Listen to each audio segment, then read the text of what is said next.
Like, you don't need to have all these things, but you better have most of them.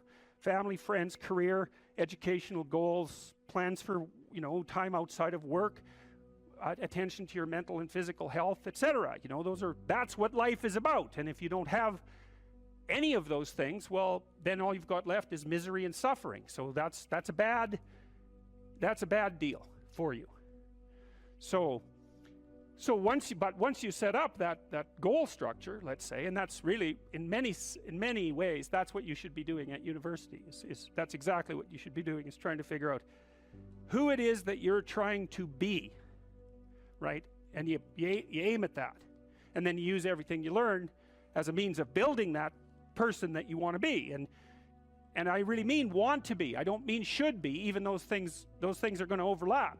And it's important to distinguish between those, because that's partly, and this is back down to the micro routine analysis. So as I was saying, well, you're going to try to make yourself more industrious. Okay, number one, specify your damn goals, because how are you going to hit something if you don't know what it is? That isn't going to happen. And often people won't specify their goals too, because they don't like to specify conditions for failure. So if you keep yourself all vague and foggy, which is real easy, because that's just a matter of not doing as well, then you don't know when you fail. And people might say, well, I really don't want to know when I fail, because that's painful, so I'll keep myself blind about when I fail. That's fine, except you'll fail all the time then. You just won't know it until you've failed so badly that you're done. And that can easily happen by the time you're 40. So I would recommend that you don't let that happen. So that's willful blindness, right? You could have known, but you chose not to. Okay, so once you get your goal structure set up, you think, okay, if I could have this life, looks like that might be worth living, despite the fact that it's going to be, you know, anxiety provoking and threatening, and there's going to be some suffering and loss involved and all of that. Obviously, the goal is to have a vision for your life such that, all things considered, that justifies your effort. Okay, so then what do? Well, then you turn down to the micro routines. It's like, okay, well, this is what I'm aiming for. How does that instantiate itself day to day, week to week, month to month? And that's where something like a schedule can be unbelievably useful. Google Calendar. It's like, make a damn schedule and stick to it. Okay, so what's the rule with the schedule? It's not a bloody prison. That's the first thing that people do wrong. They say, well, I don't like to follow a schedule. Well, it's like, well, what kind of schedule are you setting up? Well, I have to do this, then I have to do this, then I have to do this, you know, and then I just go play video games, because who wants to do all these things that I have to do? It's like, wrong. Set the damn schedule up so that you have the day you want. That's the trick. It's like, okay, I've got tomorrow. If I was going to set it up so it was the best possible day I could have, practically speaking, what would it look like? Well, then you schedule that. And obviously there's a bit of responsibility that's going to go along with that, because if you have any sense, one of the things that you're going to insist upon is that at the end of the day, you're not in worse shape than you were than at the beginning of the day, right? Because that's a stupid day. If you have a bunch of those in a row, you just dig, you know, you dig yourself a hole and then you bury yourself in it. It's like, sorry, that's just not a good strategy. It's a bad strategy. So maybe 20% of your day has to be responsibility and obligation, or maybe it's more than that, depending on how far behind you are. But even that, you can ask yourself, okay, well, I've got these responsibilities. I have to schedule the damn things in. What's the right ratio of responsibility to reward? And you can ask yourself that, just like you'd negotiate with someone who is working for you. It's like, okay, you got to work tomorrow. Okay, so I want you to work tomorrow. And you might say, okay, well, what are you going to do for me that makes it likely that I'll work for you? Well, you could ask yourself that, you know. So maybe you do an hour of responsibility and then you play a video game for 15 minutes. I don't know, whatever turns your crank, man. But, you know, you have to negotiate with yourself and not tyrannize yourself. Like you're negotiating with someone that you care for, that you would like to be productive and have a good life. And that's how you make the schedule. It's like, and then you look at the day and you think, well, if I had that day, that'd be good. Great. You know, and you're useless and horrible, so you'll probably only hit it with about 70% accuracy, but that beats the hell out of 0, right? And if you hit it even with 50% accuracy, another rule is, well, aim for 51% the next week, or 50.5% for God's sake, or because you're going to hit that position where things start to loop back positively and spiral you upward. And so that's one way that you can work on your conscientiousness, is plan a life you'd like to have. And you do that partly by referring to social norms. That's more or less rescuing your father from the belly of the whale. But the other way you do that is by having a little conversation with yourself about, as if you don't really know who you are, because you know what you're like. You won't do what you're told. You won't do what you tell yourself to do. You must have noticed that. It's like you're a bad employee and a worse boss, and both of those work, you know, for you. You don't know what you want to do, and then when you tell yourself what to do, you don't do it anyways. You should fire yourself and find someone else to be. But you know, my point is that you have to understand that you're not your own servant, so to speak. You're someone that you have to negotiate with, and you're someone that you want to present the opportunity of having a good life to. And that's hard for people because they don't like themselves very much. So, you know, they're always like cracking the whip and then procrastinating, and cracking the whip and then procrastinating. And it's like, God, it's so boring and such a pathetic way of spending your time. And you know what that's like because you probably waste like 6 hours a day. And I think we did an economic calculation about that a while back, right? Your time's probably worth $50 an hour, something like that. I mean, you're not getting paid that now, but you're young, and so this is investment time, and what you do now is going to multiply its effects in the future. So let's say it's $50 an hour, which is perfectly reasonable. So if you waste 6 hours a day, and you are, then you're wasting about $2,000 a week, or about $100,000 a year. So like, go ahead, but that's what it's costing you every hour. And you need to know what your damn time is worth. So let's say it's not $50, it's 30, whatever. Maybe it's 100, it's somewhere in that range. One of the things you should be asking yourself is, when you spend an hour, was that, well, would have I paid someone $50 to have had that hour? And if the answer is no, it's like, well, maybe you should do something else with your time. And it depends on whether or not you think that your time's worthwhile. But the funny thing about not assuming that is, if you assume your time isn't worthwhile, what happens is you don't just sit around sort of randomly in a state of responsibilityless bliss. What you do is you suffer existentially. And so that seems like a stupid solution. I had an interesting experience the other day. I went to the keg. I go there because I have food allergies, and they're very careful with people who have food allergies. And the waiter took me to the table, and he said that he had been watching my lectures, and that's a very common experience. And he was happy about that, and he said that he'd had 2 promotions at the keg in the last 4 months because he'd been watching my lectures. And I really found that an affecting experience, because, you know, you might say, well, he's working as a waiter at the keg and there's nothing particularly heroic about that. And I disagree with that, actually, because I don't care where you're located, you can do a hell of a job, and I mean that literally. You can take whatever job you have and you can make it a real nice little piece of absolute misery. Or you can act like a civilized human being and notice that no matter where you are, there's a richness and a complexity that's completely inexhaustible right at hand. And then you can take that seriously, and you can say, well, I happen to be a waiter at the keg, and he's a young guy, and perhaps that isn't where I want to end up, but it's not nothing. It's a rich environment, and I can make it a lot better if I want to. I can get along properly with my coworkers and not gossip behind their back, and I can treat my customers properly, and if an opportunity comes my way, I can take it, and I can see what happens. And so he said that's what he'd started doing, and that things were working out much better for him. He was in a much better job than he was 3 months ago. And 3 months, that's nothing, right? I mean, that's a nice trajectory. It's an uphill trajectory, and that's what you want, really. An uphill trajectory is actually even better than being somewhere good, as far as I'm concerned, because one of the things that really makes your life meaningful is the clear realization that you're headed somewhere better than you are now. And then it's even better if you also understand that there's a direct causal relationship between the things that you're doing and the steepness of that incline.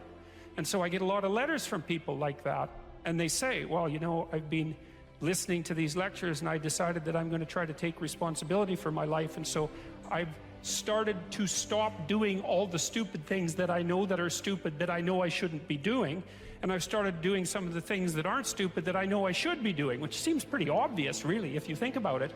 But obvious though it may be, that isn't necessarily what people do. And then they write and say, you can't believe what difference that makes. And they're thrilled about it. And so I'm thrilled about it when I get letters like that, because I really don't experience anything as better than a letter like that or a message like that, because it's so good to see things that aren't so good replaced by something better. And I really do think it's an open question. I truly believe it's an open question to what degree we could make things better if that's what we actually aimed at doing. Well, there's two modes of being in the world, right? There's one where you adopt the responsibility for living properly, for being properly, and you make the sacrifices necessary for doing that, and then everything will flourish properly. And the other one is a pathway of resentment and bitterness and rejection and murder and genocide, and that just seems exactly right to me. And so if the positive path beckons, if you can actually see what it is, if you can lower yourself enough to see what it is. Carl Jung said once that modern people didn't see God because they didn't look low enough. It's a phrase I really, really like, because people denigrate the opportunities that are right in front of them. And there's no reason to do that, because what's right in front of you is the majesty of being. That's what's right in front of you. It's inexhaustibly complex and full of potential, and there's no reason to assume that wherever you happen to be isn't as good a starting place as anywhere else. Now, you know, I know some people have terrible, terrible lives. They're in situations that are absolutely unbearable. But I also do know that even situations like that can be made a hell of a lot worse by the worst kind of attitude, that's for sure.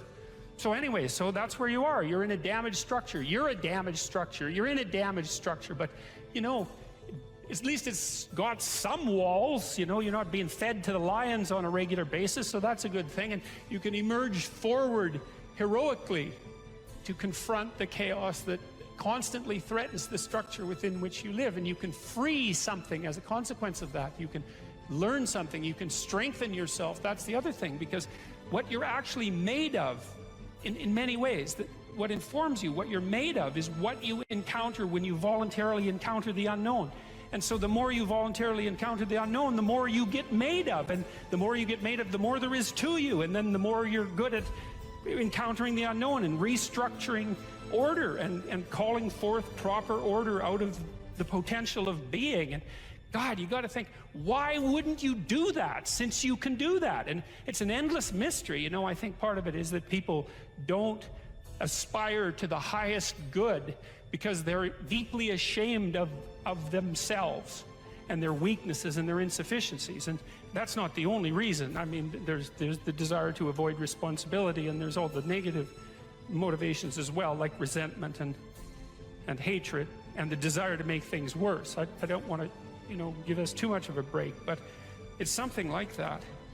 It's okay to not be in a very good place if what you're trying to do with that not very good place is make it better. And the fact that things aren't exactly the way they should be at least gives you something to do, you know, and maybe something great to do, because there's no shortage of suffering and trouble that besets the world that you could conceivably ameliorate in some way. And the utility of that and the intrinsic meaning of that is self-evident.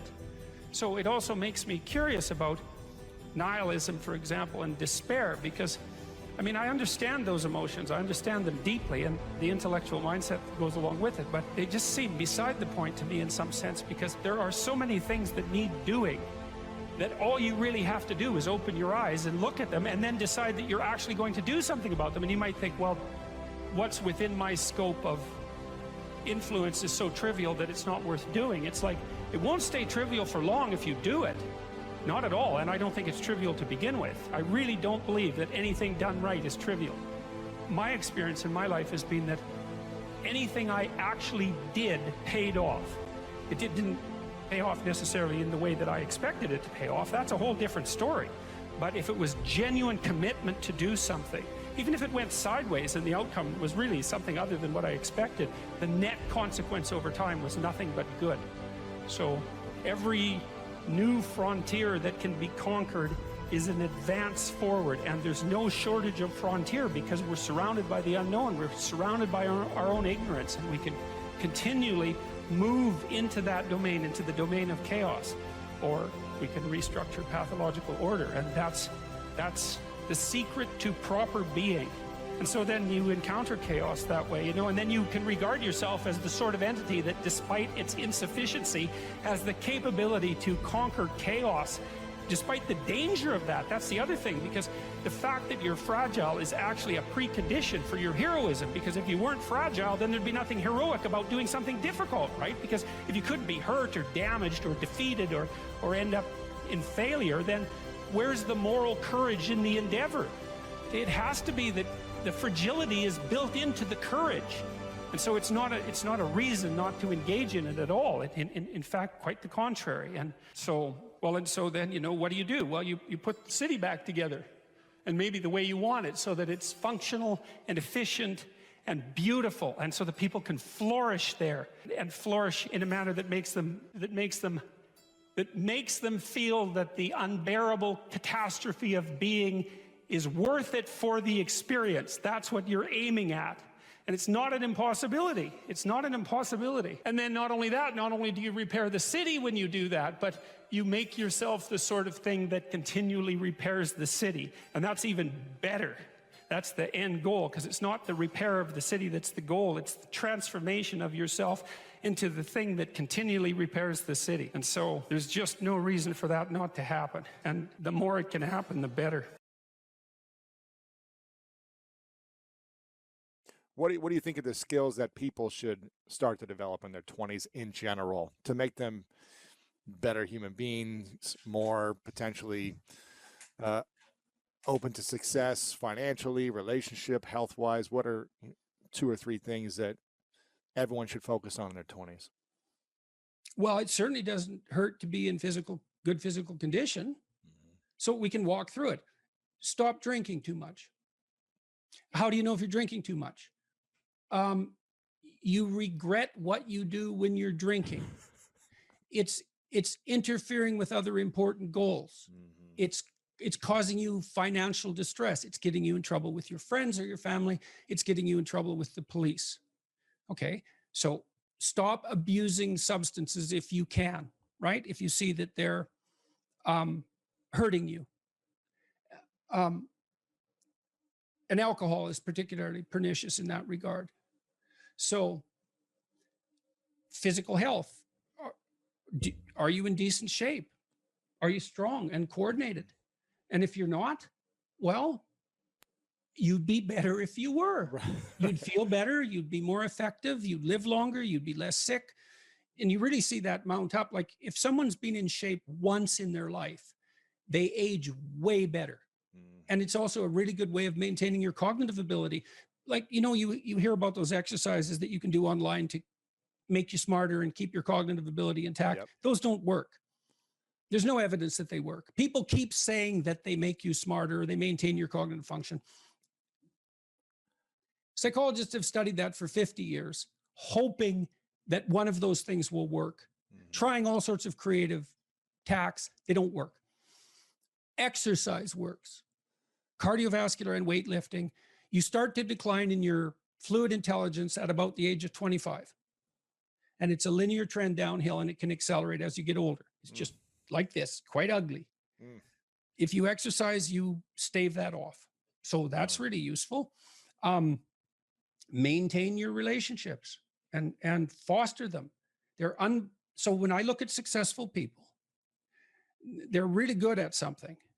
They're reliable, right? You can count on their word. They're generous, and they have a wide connection network, which becomes more and more valuable as you get older. Yeah. So it's one advantage that older people really have over younger people. They have a connection network, and a connection network is huge. Well, you could be connected to 1,000 well-connected people. Okay, that means you are connected to the entire world. Right, it's unbelievably valuable. And that's one of the things that's so absolutely remarkable about the situation that I'm in right now. As far as one of the great benefits is I can contact pretty much anybody and they'll talk to me. It's like, really? That's so cool. I'm interested in infrastructure for reasons I won't get into, but I'm interested in infrastructure development. I think it's a good method of wealth transfer. It's a good solution to the problem of inequality and employment. I reached out to a leading expert on infrastructure last week, see if he'd talk to me. I thought, I don't know anything about infrastructure except that it's worn to a frazzle and we should do something about it. You know, he agreed to talk. And having a connection network is of inestimable value. It's huge. Reliability, generosity, you can work on both of those. Philosophical sophistication, it's very useful because it orients you properly. You have a sophisticated sense of the world. You find, for example, that doing things for other people is actually more rewarding than virtually anything else you can do.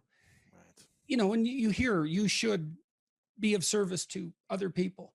Well, if you actually watch yourself, you pay attention to yourself and you do something that helps someone else and it genuinely helps them, I defy you to find another experience that is that satisfying. It's actually quite stunning how satisfying that is. And so that's a very useful thing to realize. And why is helping another person the most satisfying thing for probably most people when if they're, you know, out of their ego of like, I want to buy more things to make me happy in this moment? Why is that such a satisfying thing for human beings? There's no better life strategy. I mean, imagine, I could give you a quick sort of technical example. So imagine I take two people and I say, okay, I'm going to give you $100 and you have to give some of it to the person right beside you. And they can either agree or disagree with the split, but if they disagree, you don't get anything. Okay, so a classical economist would say that the person should take the 100, offer the person next to them $1, and the person should accept it because why not? They get $1 instead of nothing. And that's the solution. But what happens is that if you don't offer that other person something close to 50-50, they're likely to tell you to go to hell. Yes, yeah. And then you think, get nothing.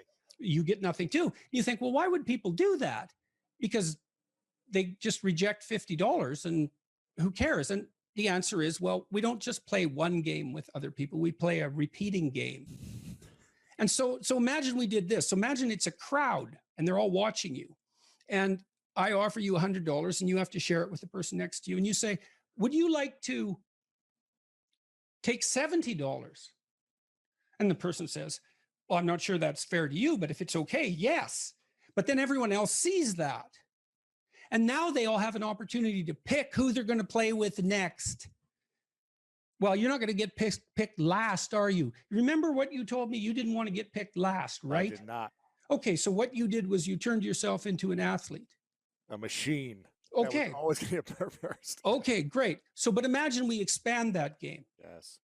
And we say, you want to be the person that everyone wants to play with. Yep. Well, then all you have in your whole life is invitations to play. Well, how are you going to be that person? Be productive, straightforward, generous. Make everyone else better around you, and they're going to want to play with you. Absolutely. So there you go. And then you get to play. Yeah, exactly. Well, how is that not the best possible deal? It's clearly, see, so if the ethical argument is put properly, it is by far the most compelling argument. It's like, if you want to have everything you could possibly want and more, then be a good person. The better a person you are, the more likely that is to happen. That doesn't mean that you're completely protected against getting cut off at the knees, but there's no better strategy. That's it. And you can even think about it selfishly. And I talk about this to some degree in Beyond Order. Let's say that you want to be selfish. You think that's the best possible strategy. Why should I care about others? Okay, let's say you should only act in your own best interest. Well, then it's like, well, what's your best interest? Well, what does interest mean and what does you mean? What's in your best interest? Your best interest. 3 mysteries. What's best, what's interest? Okay. Well, there's you, but you aren't just you right now. Mm. You're you, and you tomorrow, and you next week, and you next month, and you in 5 years, and you in 10 years, and you when you're a pensioner. You're a community of selves stretched across time. And so if you were enlightened and selfish, you would act in a manner that would benefit that entire community across time. And I don't think that's any different than acting on the best possible part for other people. I think they're the same problem. Yeah. So I think as soon as human beings discovered the future, we were no longer singular individuals. We're instantly each a community. And then the community ethic prevails. And the community ethic is, I want to win in a way that makes you win. Mm-hmm. That's the best possible victory. If I win and no one else wins, then what's the point? Well, you think it's a zero-sum game. It's either you or me, or maybe I want the comparative status. But I would say, even if you want the comparative status, let's say you're motivated by that. What would confer upon you, even hypothetically, more status than to be the most popular person while being chosen for games? I mean, you think about just think for a second about, because it struck me, that biographical piece. Alfred Adler, who is the psychologist that I talked to you about earlier, he said one of his claims was that many people have a stark memory that sets the course for their life. That's true. A few moments, an instance. Yeah. And you have exactly that. So Adlerian psychology would be of great interest to you, I suspect. Interesting. But partly, you see, what happened was you had a true revelation. You thought, if I'm being picked last, something is wrong. And that's absolutely right. It's unbelievably right. And you played it out first in the athletic domain, but you have to start somewhere. Right. So that's a good place to start. Yeah. Jocko was telling me when we talked this week, he's this tough character, man. You know, and he could have, and I'm not telling tales out of school here, he could have been a criminal, no problem. And he knows that perfectly well. And I'm not saying, I'm not saying that as a slur on his character, partly because I believe the Nietzschean dictum that a lot of morality is just cowardice. And whatever he might be, he's not a coward. Right. And so, and just because you obey the laws doesn't mean you're moral, just might mean you're afraid. In any case, so the question is, well, what socialized this brute? Well, he was taught in the Navy SEALs. Yeah. Take care of your team. That's your fundamental purpose. And he noted, and we had a long discussion about this, the successful guys, man, they've got your back. Wow. Right. You know that above all. Yeah. And if you aspire to a leadership position among those brutes, let's say, and you aren't someone they know to have your back, they're not following. Or how starting to clean up the room changed their life. That's quite fun, because it's something I always tell people to do instead of going out and protesting. Jesus, I just can't stand cleaning up that. the room? Yeah. Meaning? Well, my sense is that if you want to change the world, you start from yourself and work outward, because you build your competence that way. It's like, I don't know how you can go out and protest the structure of the entire economic system if you can't keep your room organized. Well, I made a video call, which was called Message to Millennials, where it was called How to Change the World Properly. A bit of on the pretentious side, I suppose, but I was trying to produce something that was a counterposition to this idea that what you should do is go out and fix up other people. You know, that's just not right. And there's a New Testament line about that, something about, you know, not worrying too much about the log in your neighbor's eye, or about the speck in your neighbor's eye when you have a log in your eye. What would the world be like if people stopped avoiding the things they knew they should do? You know, because the question is, how much are we contributing to the fact that life is an existential catastrophe and a tragedy? How much is our own corruption contributing to that? That's a really worthwhile question. The things you leave undone because you're angry, you're resentful, you're lazy, you have inertia. Well, you consult your conscience and it says, well, you know, that place over there could use a little work. It's the same as working on yourself, and so you clean that up because you can, and then things are a little clearer around you, and you're a little better off because you've practiced a bit, and so you're a little stronger, and then something else manifests itself and says, well, maybe you could like take a crack at fixing me up too. So you decide to do that, and then that gets a little bit more pristine, you know, and soon, and it's humble because you're not exceeding your domain of competence. You know, it's like, don't be fixing up the economy, 18-year-olds. You don't know anything about the economy. It's a massive, complex machine beyond anyone's understanding, and you mess with it at your peril. So, and can you even clean up your own room? No. Well, you should think about that. You should think about that.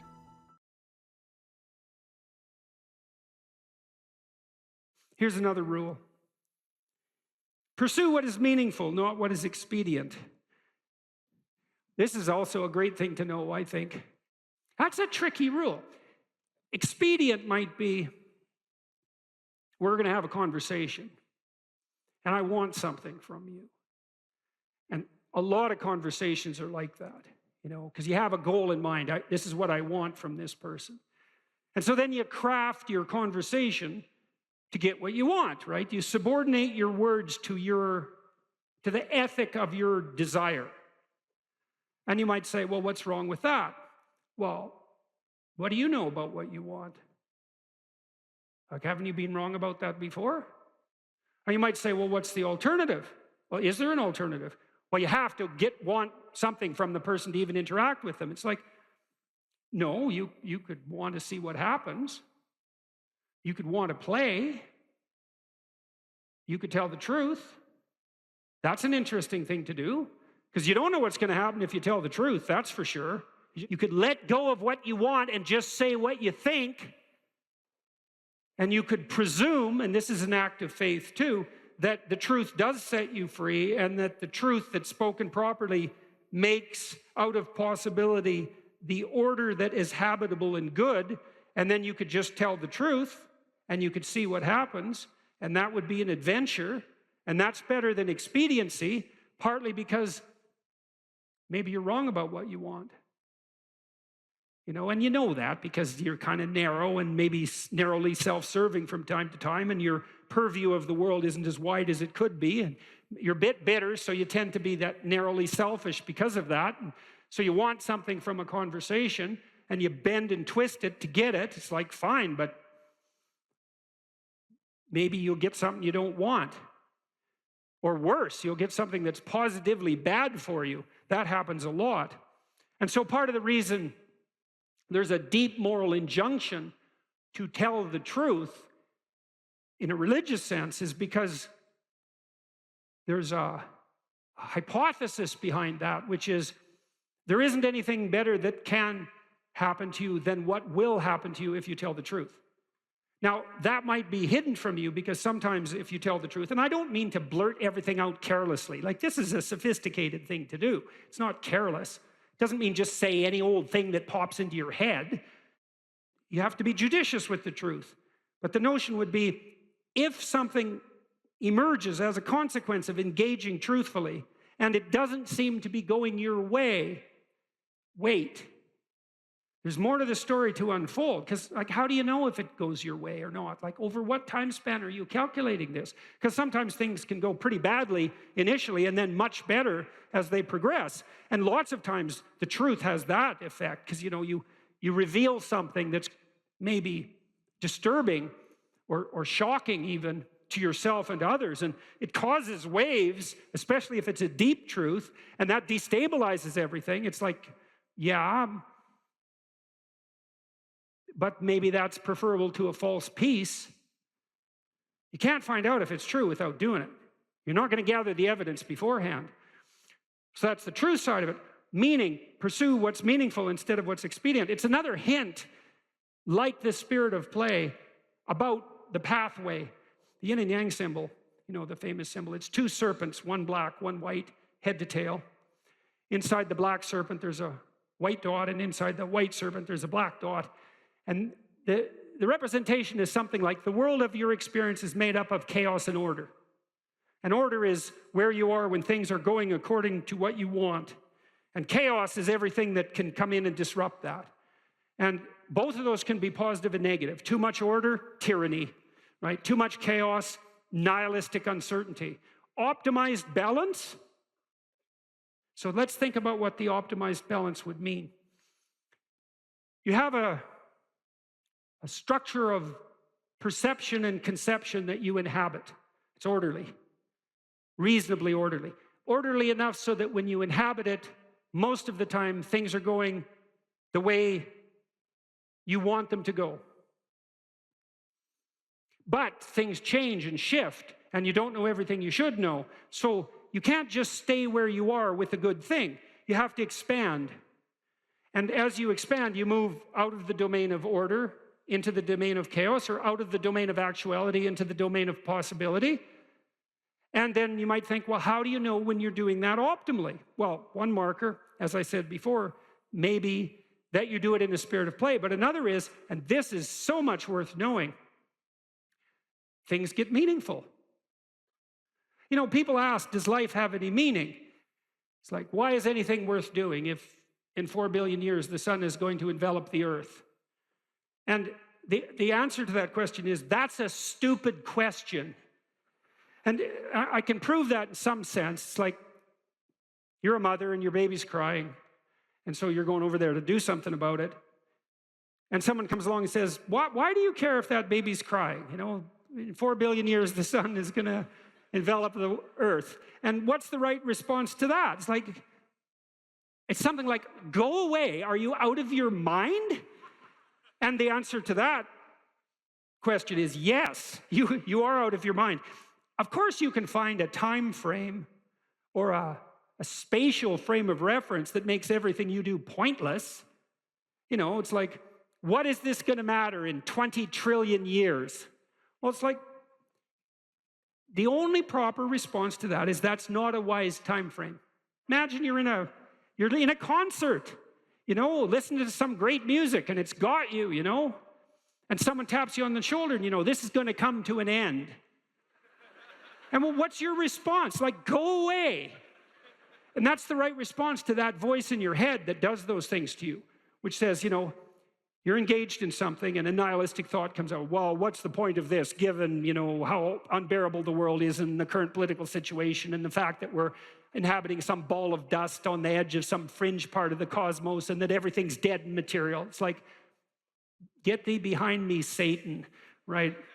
Really, it's not a mark of wisdom.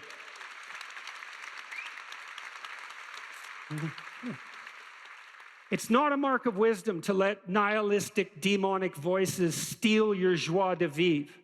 That is not a mark of wisdom. And you might object, well, at least it's not naive. It's like, yeah, cynicism might be preferable to naivety, but it doesn't hold a candle to wisdom. And that's worth knowing too.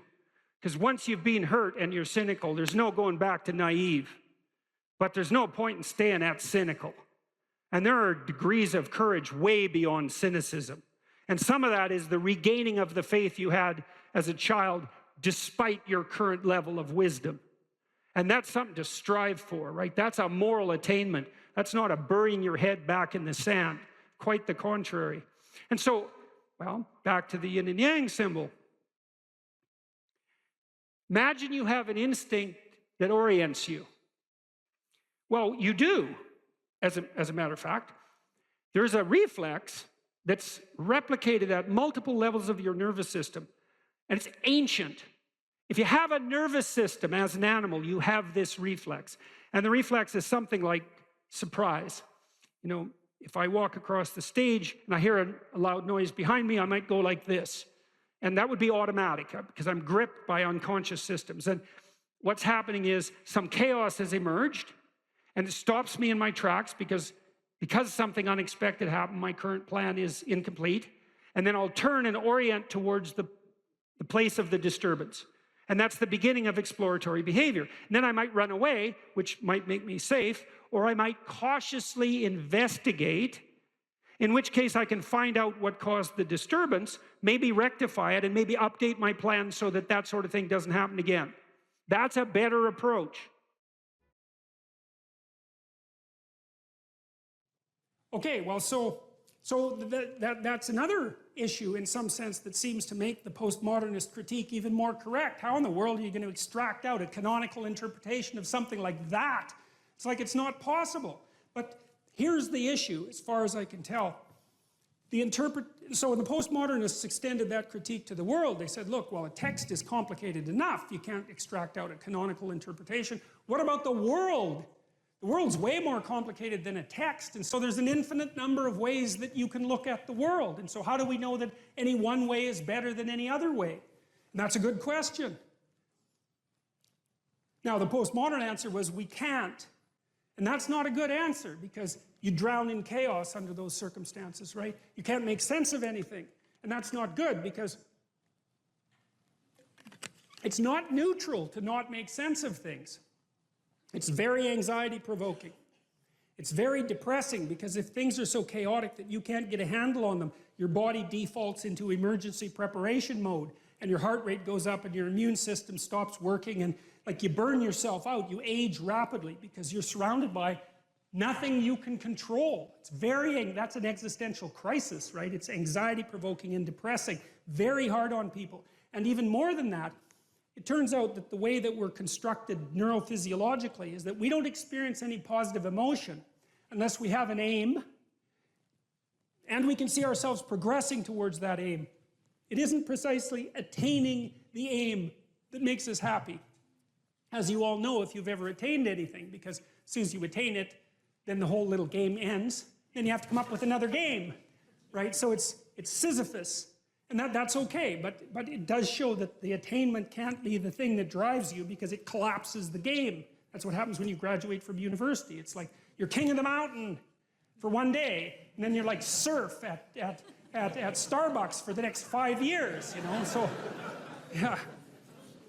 So what happens is that human beings are weird creatures, because we're much more activated by having an aim and moving towards it than we are by attainment. And what that means is you have to have an aim, and that means you have to have an interpretation. And it also means that the nobler the aim, that's one way of thinking about it, the better your life.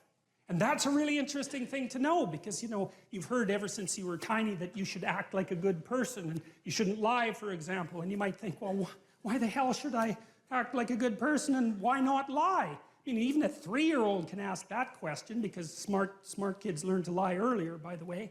And they think, well, why not twist the fabric of reality so that it serves your specific short-term needs? I mean, that's a great question. Why not do that? Why act morally? If you can get away with something, and it brings you closer to something you want, well, why not do it? These are good questions. It's not self-evident.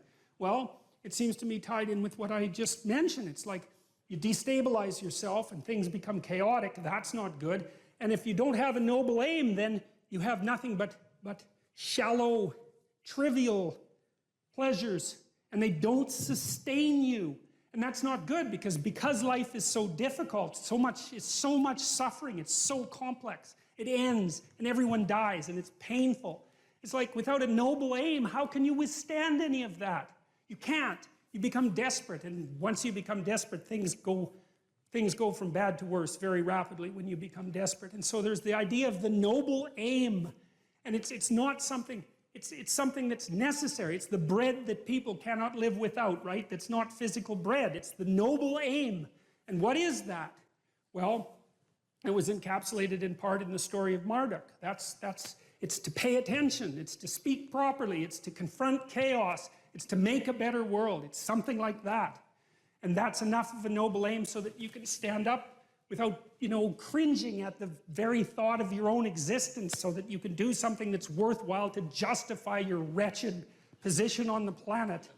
So now the literary issue is that, so look, you take a text, you can interpret it a variety of ways, but that's not right. This is where the postmodernists went wrong, because what you're looking for in a text, and in the world for that matter, is sufficient order and direction. So then we have to think, well, what does sufficient order and direction means? Well, you don't want to suffer so much that your life is unbearable, right? That just seems self-evident. Pain argues for itself. I think of pain as the fundamental reality, because no one disputes it, right? I mean, even if you say that you don't believe in pain, it doesn't help when you're in pain. You still believe in it, right? You can't pry it up with logic and rationality. It just stands forth as what the fundament of existence, and that's actually quite useful to know. Say, well, you don't want any more of that than is absolutely necessary. And I think that's self-evident. And then you say, well, wait a minute, it's more complicated than that. You don't want any more of that that's necessary today, but also not tomorrow and not next week and not next month and not next year. So however you act now, better not compromise how you're going to be in a year, because that would just be counterproductive. That's part of the problem with short-term pleasures, right? It's like act in haste, repent at leisure. Everyone knows exactly what that means. So you have to act in a way that works now and tomorrow and next week and next month and so forth. And so you have to take your future self into account. And human beings can do that. And taking your future self into account isn't much different than taking other people into account, right? Because I remember there's this Simpson episode, and Homer downs a quart of mayonnaise and vodka. And he says, Marge says, you know, you shouldn't really do that. And Homer says, that's a problem for future Homer. I'm sure glad I'm not that guy.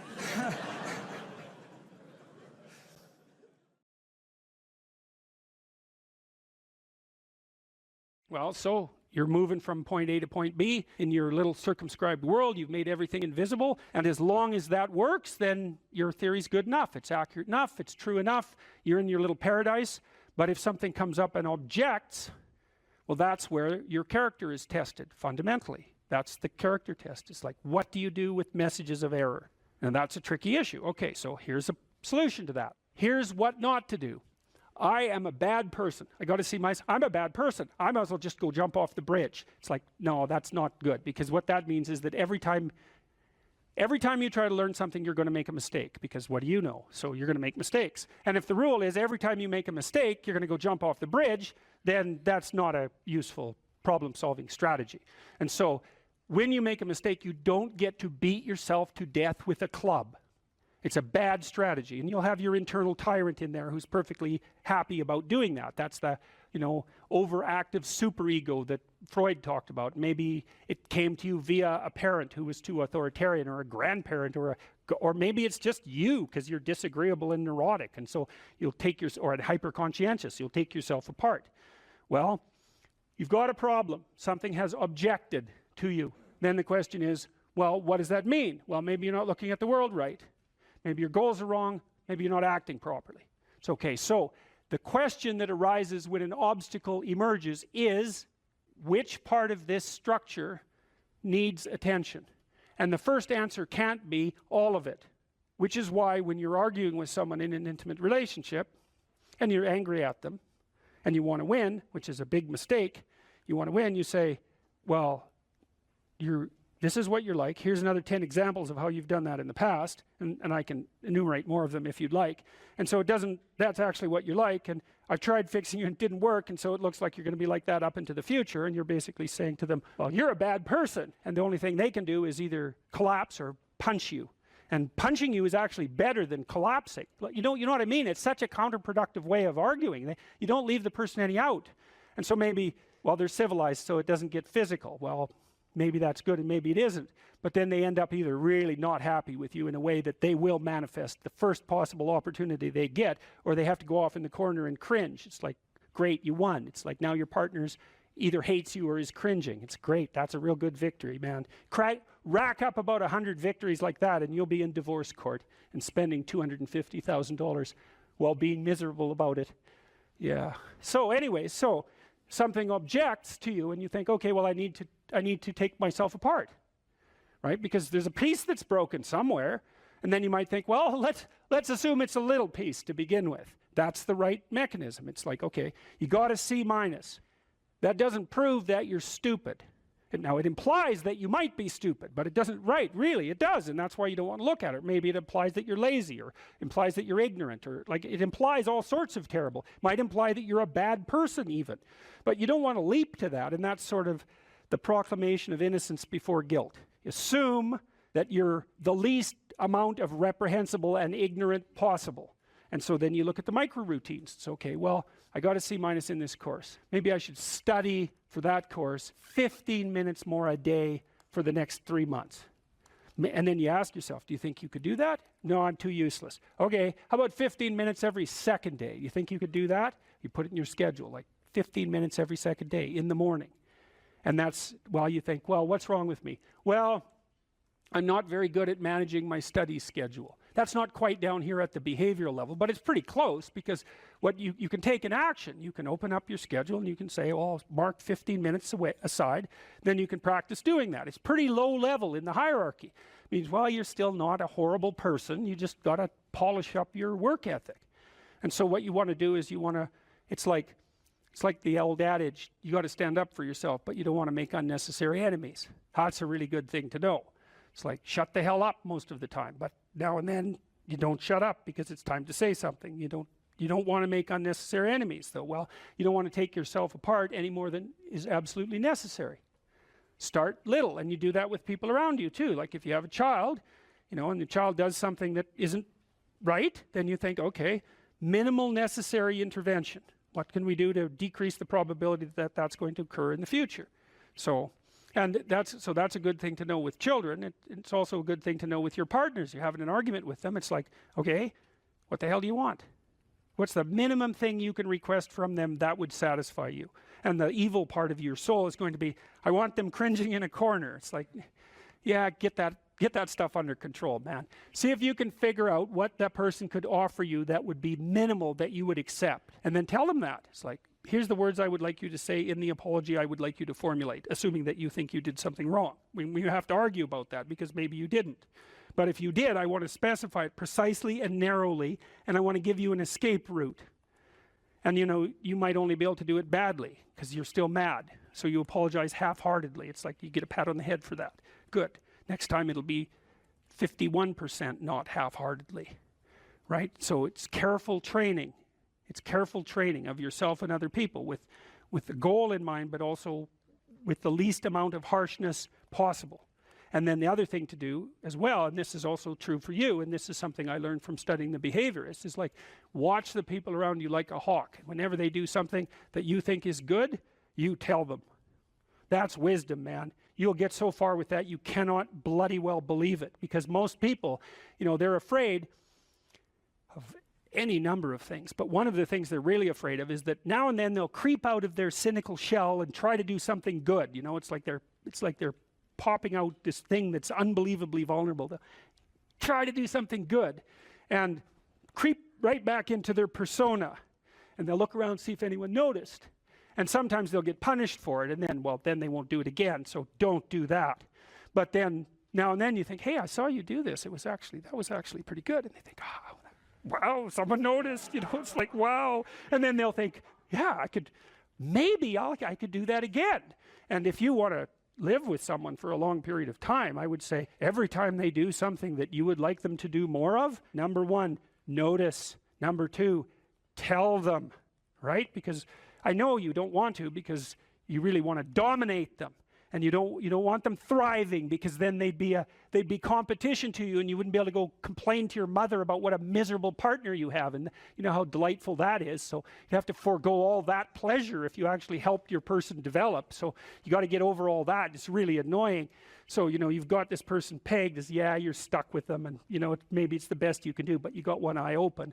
And then every time they do something good, you don't want to notice, because if that elevated them a little bit, you wouldn't be able to feel so resentful and miserable and keep your eye open for the next possible affair.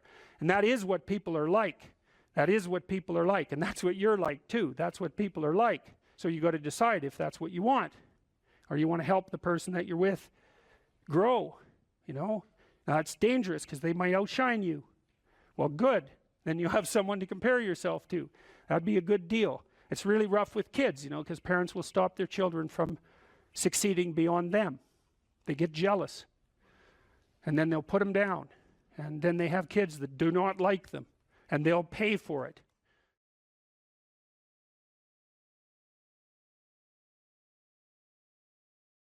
You're sitting on the edge of the bed trying to have an honest dialogue with yourself, and the little voice says, it's pretty disgusting in here.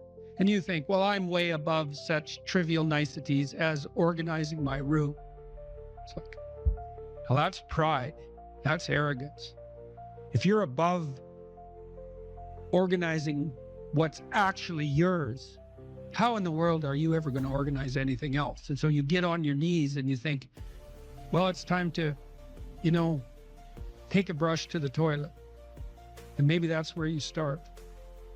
And that works. That works. You start making those micro improvements, like real micro improvements, real on the ground, actual micro improvements to things that are wrong, you'll improve unbelievably rapidly. There's always people out there who are doing far better than you on pretty much anything you want to imagine. And if all you're doing is seeing yourself in their reflected light, let's say, then it's going to be pretty damn dismal. But it's not a good comparison because, well, first of all, there's danger in just comparing yourself to others, period, because they're not you. And God only knows what struggles they had to undertake to get to where they were, or what burdens they're currently carrying that you're not aware of. But you can certainly contrast yourself with yourself. And that's a lot better.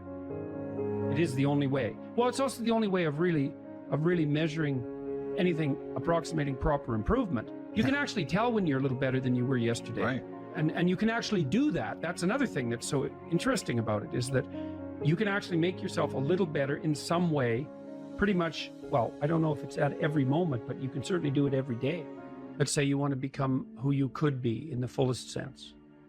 So let's say you're someone who's going to solve some serious problems. Okay, the first thing you have to do is admit to the seriousness of the problems. That's no joke. And so the first thing is just the terror of the problem itself. And that's enough to paralyze you, right? And that's the Hydra, that's the Gorgon with the head of snakes. It'll paralyze you and turn you to stone. That's the basilisk in the Harry Potter series. Mm-hmm. You look at it and it turns you to stone and lurks underneath everything, right? And it's malevolence and tragedy. And so there's that. And then the next is, well, you're going to take responsibility for that? You're really going to do that, are you? That's a hell of a load, man. And so it's daunting to even consider that. And then there's the discipline and responsibility that necessitates, which is also daunting. It's like, oh my God, the problem's that serious. I'm really going to have to get my act together in order to not contribute to it, much less solve it. And so the problem is terrible. And then the solution is daunting. But the upside of that is like, well, there isn't anything better to have than a problem that's worth solving, like that's really worth solving, right? And so the more of that you take on, the more you have a reason to get out of bed in the morning, no matter what. Like, I'm getting up, I'm trudging forward. Doesn't matter what I'm suffering from. I've got things that need to be done. They're necessary. And that gives you that sense of purpose that is the antidote to bitterness. Okay, well, let's say you want your life to be meaningful. It's like, okay, then what you do matters. It actually matters. Or how starting to clean up the room changed their life. That's quite fun because it's something I always tell people to do instead of going out and protesting. Jesus, I just can't stand Cleaning that. up the room? Yeah. Meaning? Well, my sense is that if you want to change the world, you start from yourself and work outward because you build your competence that way. It's like, I don't know how you can go out and protest the structure of the entire economic system if you can't keep your room organized. Well, I made a video call, which was called Message to Millennials, where it was called How to Change the World Properly. A bit of it on the pretentious side, I suppose, but I was trying to produce something that was a counterposition to this idea that what you should do is go out and fix up other people. You know, that's just not right. And there's a New Testament line about that, something about, you know, not worrying too much about the log in your neighbor's eye or about the speck in your neighbor's eye when you have a log in your eye. What would the world be like if people stopped avoiding the things they knew they should do? You know, because the question is, how much are we contributing to the fact that life is an existential catastrophe and a tragedy? How much is our own corruption contributing to that? That's a really worthwhile question.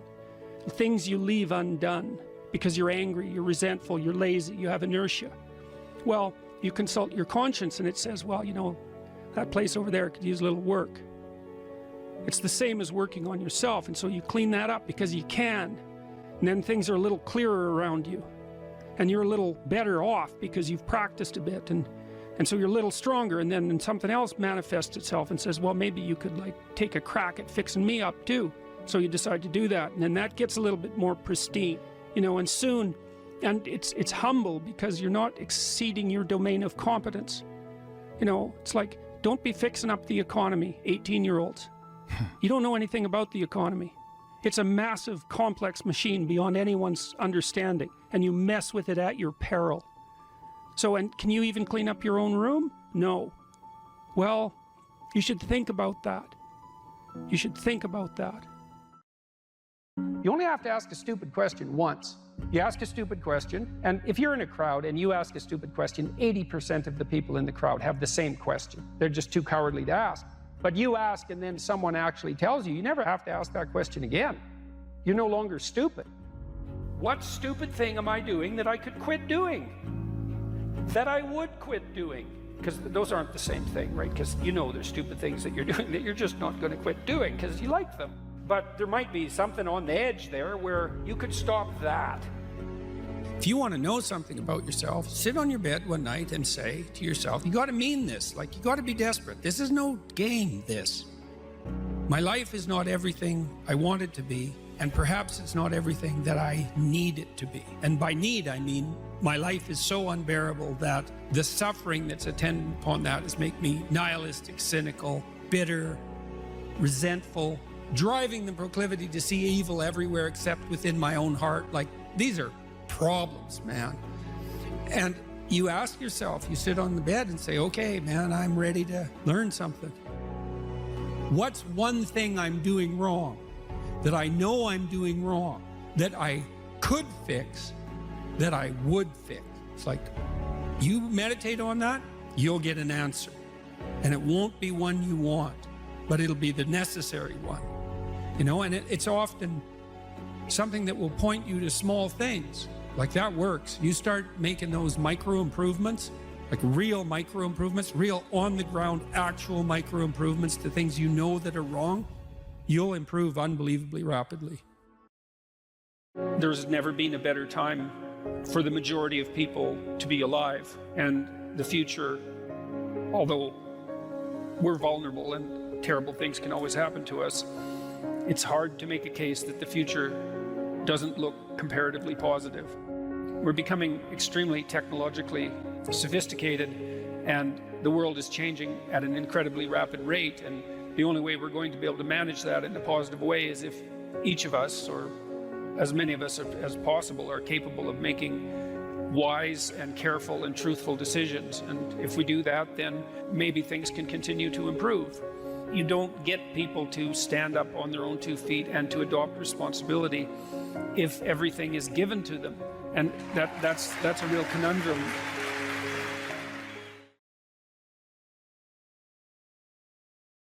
Agreeableness is a very difficult personality dimension to understand, I think, partly because it's difficult to dissociate from neuroticism and as well from extroversion. Because agreeable people like you, and so that kind of sounds like extroversion, and disagreeable people sound like they're hard to get along with, and they sort of are, but people who are high in neuroticism are hard to get along with too, and they tend to be volatile and irritable. And so most of the time, if you're engaged in a contentious issue with someone and emotions flare, it usually has more to do with trait neuroticism than with disagreeableness per se. So what I'm going to do is try to describe to you what the agreeable trait is on both of its dimensions, and also to lay out the pros and cons of existence on that normal distribution, trait normal distribution, at more or less every point. Because I think the way I look at it anyways is that of all the traits, agreeableness is the one that seems to come with the most marked positive and negative aspects, features, let's say, so we don't confuse it with aspects, the most positive and negative features at each point on the distribution. It's a very complex, seems to be a very, very complex dimension. So I'll read you some of the questions from the Big 5 aspect scale, and that'll give you kind of an initial rule of thumb estimate about whether or not you're agreeable or disagreeable. And so here are some of the questions. Imagine that you're answering these for yourself on a scale from 1 to 5, strongly disagree to strongly agree. So the first question is, am not interested in other people's problems. So if you are interested in other people's problems, that tilts you towards agreeableness, and I believe that's agreeableness is divided into compassion and politeness, which also sound like very positive things, right? Because everyone wants to be compassionate and everyone wants to be polite, and so you might say, well, is that a virtue? Are those virtues with the other end being actually negative, to be not compassionate, not polite. It's certainly worded that way. And that's actually a mistake, because we know that these traits are normally distributed, roughly speaking, right? And that means that there has to be positive and negative features at every single position on the distribution. And so to make the presupposition, for example, that being extroverted is being better than being introverted, or that being emotionally stable is necessarily better than being neurotic, is to make a confusion of moral obligation with trait position. You have to assume that there's advantages and disadvantages all the way along, or the distribution wouldn't have set itself up that way, especially because these seem to be biologically instantiated traits. So anyways, if you're interested in other people's problems, they like to unburden themselves to you, you care about it. That's a mark of compassion. If you're more or less indifferent to other people's stupid problems and you wish they just get on with it, then you're less compassionate, you're harsher and more, well, at the extreme, more callous. Let's see. Respect authority. That's politeness. That's part of agreeableness. Rarely, let's see.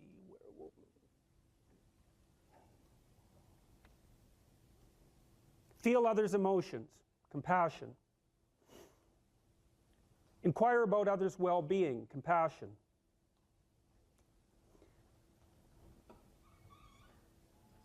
Can't be bothered with others' needs. Take advantage of others. That's disagreeable, obviously. Sympathize with others' feelings. Avoid imposing my will on others. Wait for others to lead the way. Okay, I think all of those were associated with trait agreeableness or disagreeableness. So let's think about this for a minute.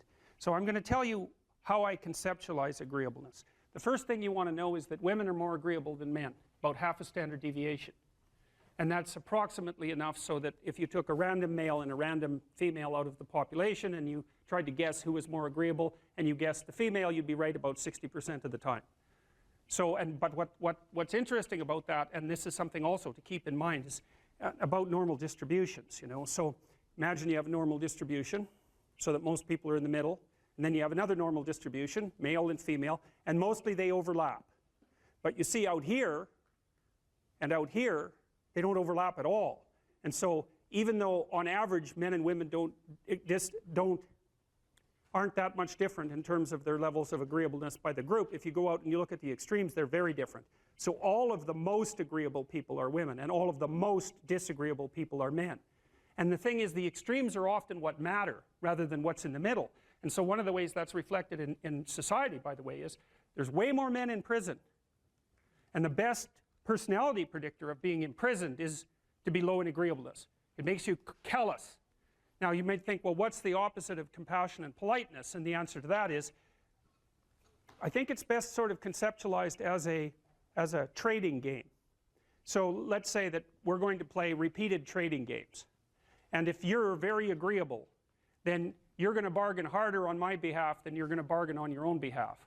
Whereas if you're very disagreeable, you're going to do the reverse. You're going to think, I'm in this trading game for me, and you're going to take care of your own interests. Where an agreeable person is going to say, no, at best this is, at worst this has to be 50-50, but I'd like to help you every way I can. Okay, now so you kind of understand that. Now the advantage to being agreeable then is that you're good in teams and you're very much likely to give other people credit. The downside of being agreeable is that you're not very good at putting forward your own interests. And so one of the things that predicts salary across time, for example, is agreeableness, and it predicts it negatively. And so it's part of the reason why women get paid less than men. And this is something for the women in the class to really listen to, because how you get paid across time depends on a very large number of things, right? It depends on your skills and your abilities and your position and your social network and all of that. But the other thing it depends on is whether or not you actually go ask for money, or maybe that you don't even ask, because actually you don't ask for money. You tell people that you need to be paid more, or something they don't like will happen. And I don't mean as a threat. I mean that you have to be willing, when you're negotiating, to have an alternative. You go talk to your boss, who isn't going to give you money, because everyone wants money, right? It's a competitive game.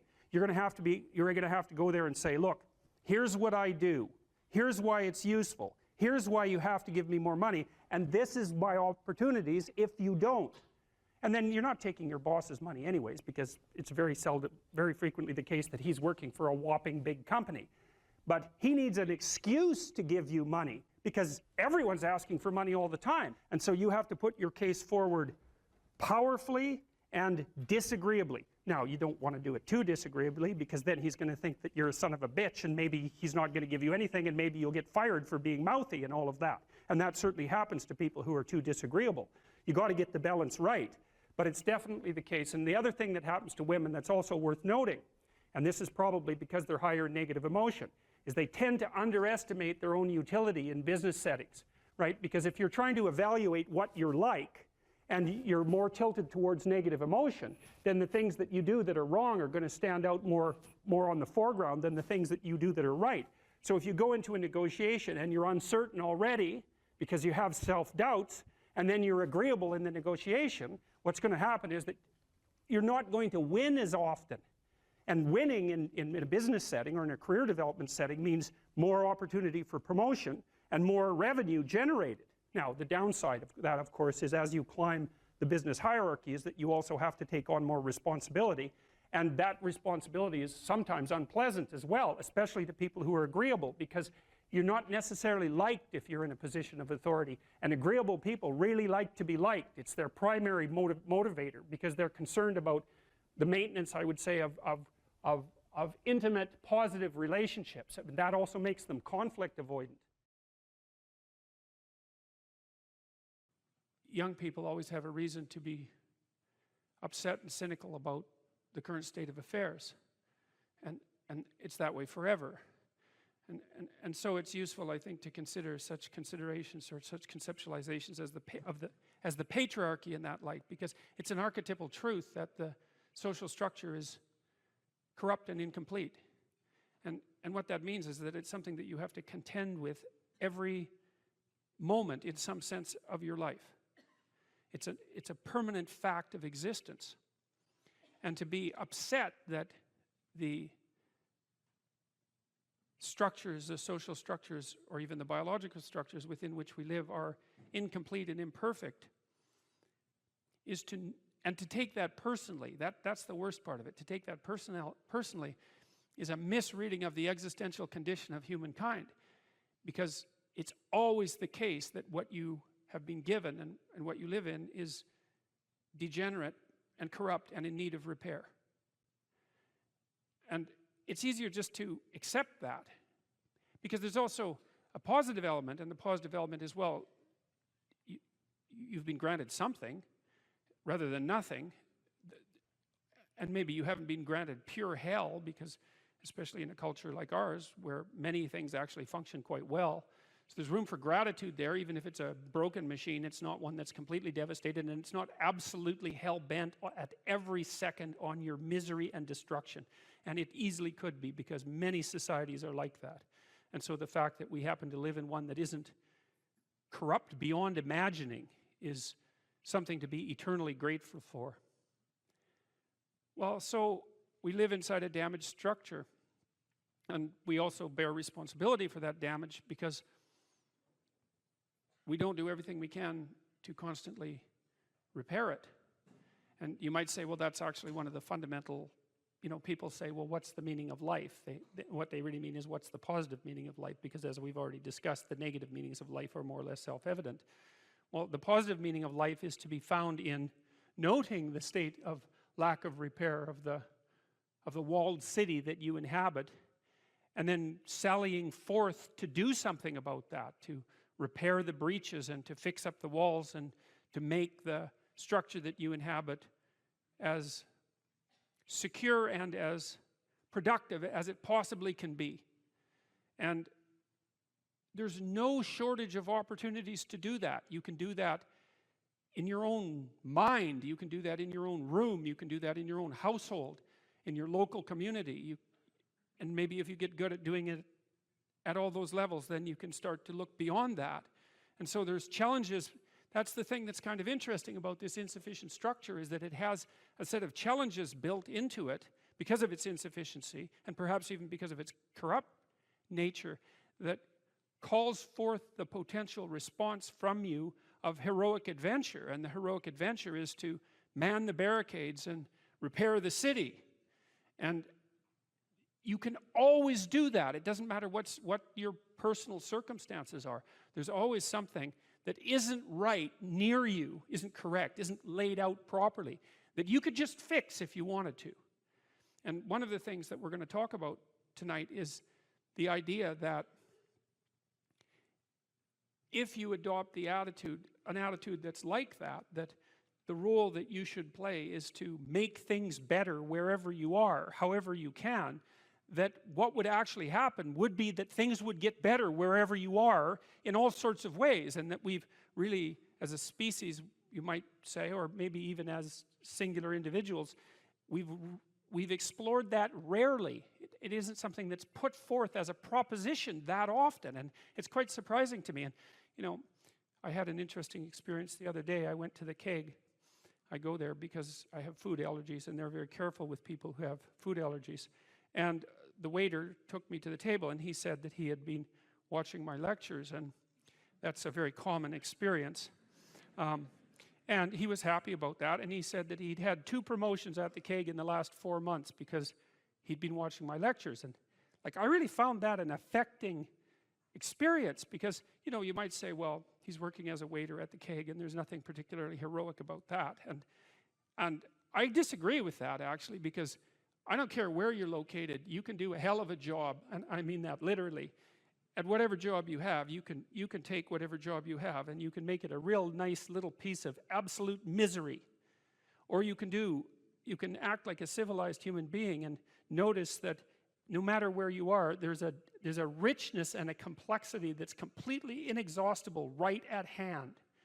And then you can take that seriously, and you can say, well, I happen to be a waiter at the keg, and perhaps that's not what I expected, and he's a young guy, and perhaps that isn't where I want to end up, but it's not nothing. It's a rich environment, and I can make it a lot better if I want to. I can get along properly with my coworkers and not gossip behind their back, and I can treat my customers properly, and if an opportunity comes my way, I can take it, and I can see what happens.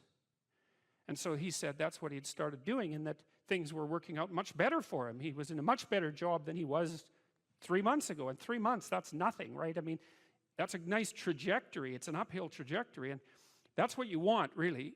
An uphill trajectory is actually even better than being somewhere good, as far as I'm concerned, because one of the things that really makes your life meaningful is the clear realization that you're headed somewhere better than you are now. And then it's even better if you also understand that there's a direct causal relationship between the things that you're doing and the steepness of that incline. And so I get a lot of letters from people like that, and they're most frequently young men, although not always.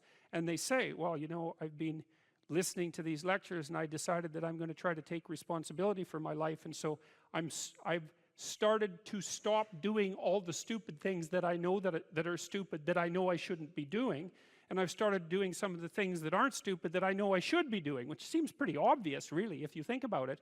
But obvious though it may be, that isn't necessarily what people do. And then they write and say, you can't believe what difference that makes. And they're thrilled about it. And so I'm thrilled about it when I get letters like that, because I really don't experience anything as better than a letter like that or a message like that, because it's so good to see things that aren't so good replaced by something better. And I really do think it's an open question. I truly believe it's an open question to what degree we could make things better if that's what we actually aimed at doing.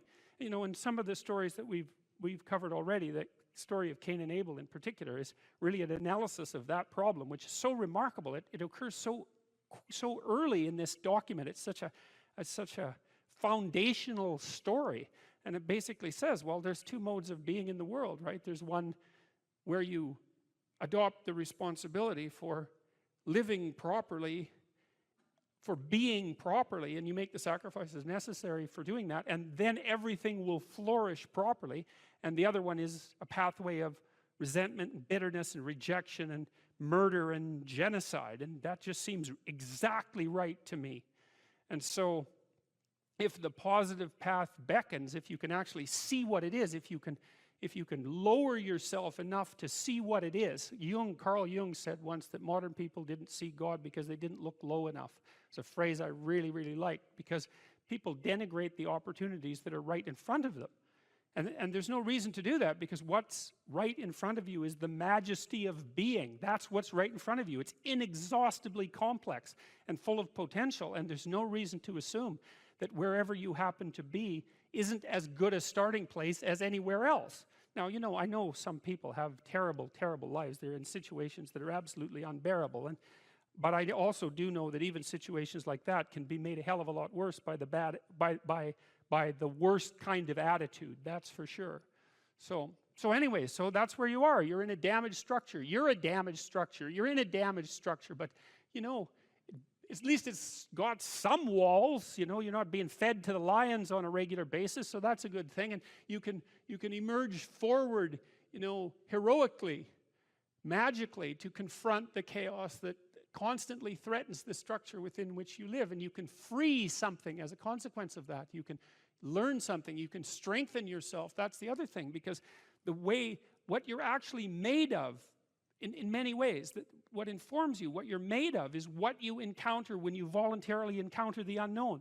And so the more you voluntarily encounter the unknown, the more you get made of, and the more you get made of, the more there is to you, and then the more you're good at encountering the unknown and restructuring order and calling forth proper order out of the potential of being. And God, you got to think, why wouldn't you do that, since you can do that? And it's an endless mystery. You know, I think part of it is that people, well, it's also encapsulated to some degree in the story of Adam and Eve, because what happens to Adam is when he becomes self-conscious, right?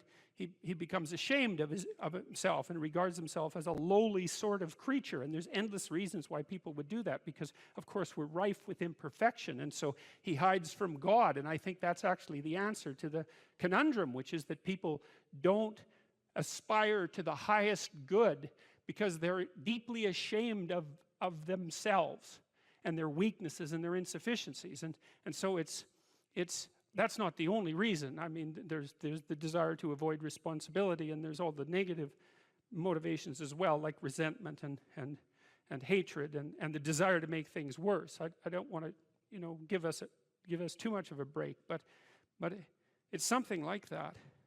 But it's okay to not be in a very good place if what you're trying to do with that not very good place is make it better. And one of the things I really have learned as a clinical psychologist is that you just cannot believe how powerful incremental progress is. You can do the calculations like, it's like compound interest, you know. If you make your life 0.1% better a week, man, in 2 or 3 years, you're in such a better place than you were that it isn't even like the same domain. And if you keep that up for 10 years or 20 years, you know, especially if you're young and you start early, you start to straighten yourself out and fix the things that you can fix. You can transform your lives in ways that are completely unimaginable. And God only knows what the upper limit of that is in terms of human possibility, because we are amazing creatures, you know, when we really get our act together and stop running at 10% of our capacity, you know. So that's what you do. You've got, you know, the fact that things aren't exactly the way they should be at least gives you something to do, you know, and that's maybe something great to do, because there's no shortage of suffering and trouble that besets the world that you could conceivably ameliorate in some way. And the utility and meaning, the utility of that and the intrinsic meaning of that is self-evident. So it also makes me curious about nihilism, for example, and despair, because I mean, I understand those emotions, I understand them deeply, and the intellectual mindset that goes along with it, but they just seem beside the point to me in some sense, because there are so many things that need doing that all you really have to do is open your eyes and look at them and then decide that you're actually going to do something about them. And you might think, well, what's within my scope of influence is so trivial that it's not worth doing. It's like, it won't stay trivial for long if you do it. Not at all. And I don't think it's trivial to begin with. I don't think that I really don't believe that anything done right is trivial. And my experience in my life has been that anything I actually did paid off. It didn't pay off necessarily in the way that I expected it to pay off. That's a whole different story. But if it was genuine commitment to do something, even if it went sideways and the outcome was really something other than what I expected, the net consequence over time was nothing but good. So every new frontier that can be conquered is an advance forward, and there's no shortage of frontier because we're surrounded by the unknown, we're surrounded by our own ignorance, and we can continually move into that domain, into the domain of chaos, or we can restructure pathological order, and that's the secret to proper being. And so then you encounter chaos that way, you know, and then you can regard yourself as the sort of entity that, despite its insufficiency, has the capability to conquer chaos, despite the danger of that. That's the other thing, because the fact that you're fragile is actually a precondition for your heroism, because if you weren't fragile, then there'd be nothing heroic about doing something difficult, right? Because if you couldn't be hurt or damaged or defeated or end up in failure, then where's the moral courage in the endeavor? It has to be that the fragility is built into the courage. And so it's not a reason not to engage in it at all. In fact, quite the contrary. And so what's the difference between men and women? Well, how do they differ? Well, the first thing we might observe is that if you look at personality differences between prepubescent boys and girls, they're not very large. Boys and girls don't differ in terms of their trait neuroticism, for example. What happens is that when puberty kicks in, women's trait neuroticism rises, and it stays higher than men for the rest of their life. And this is why you see this reflected in the different kinds of psychopathology that beset the two sexes. So men are overrepresented in alcoholism, drug abuse, antisocial personality, and a host of learning disorders, as well as attention deficit disorder.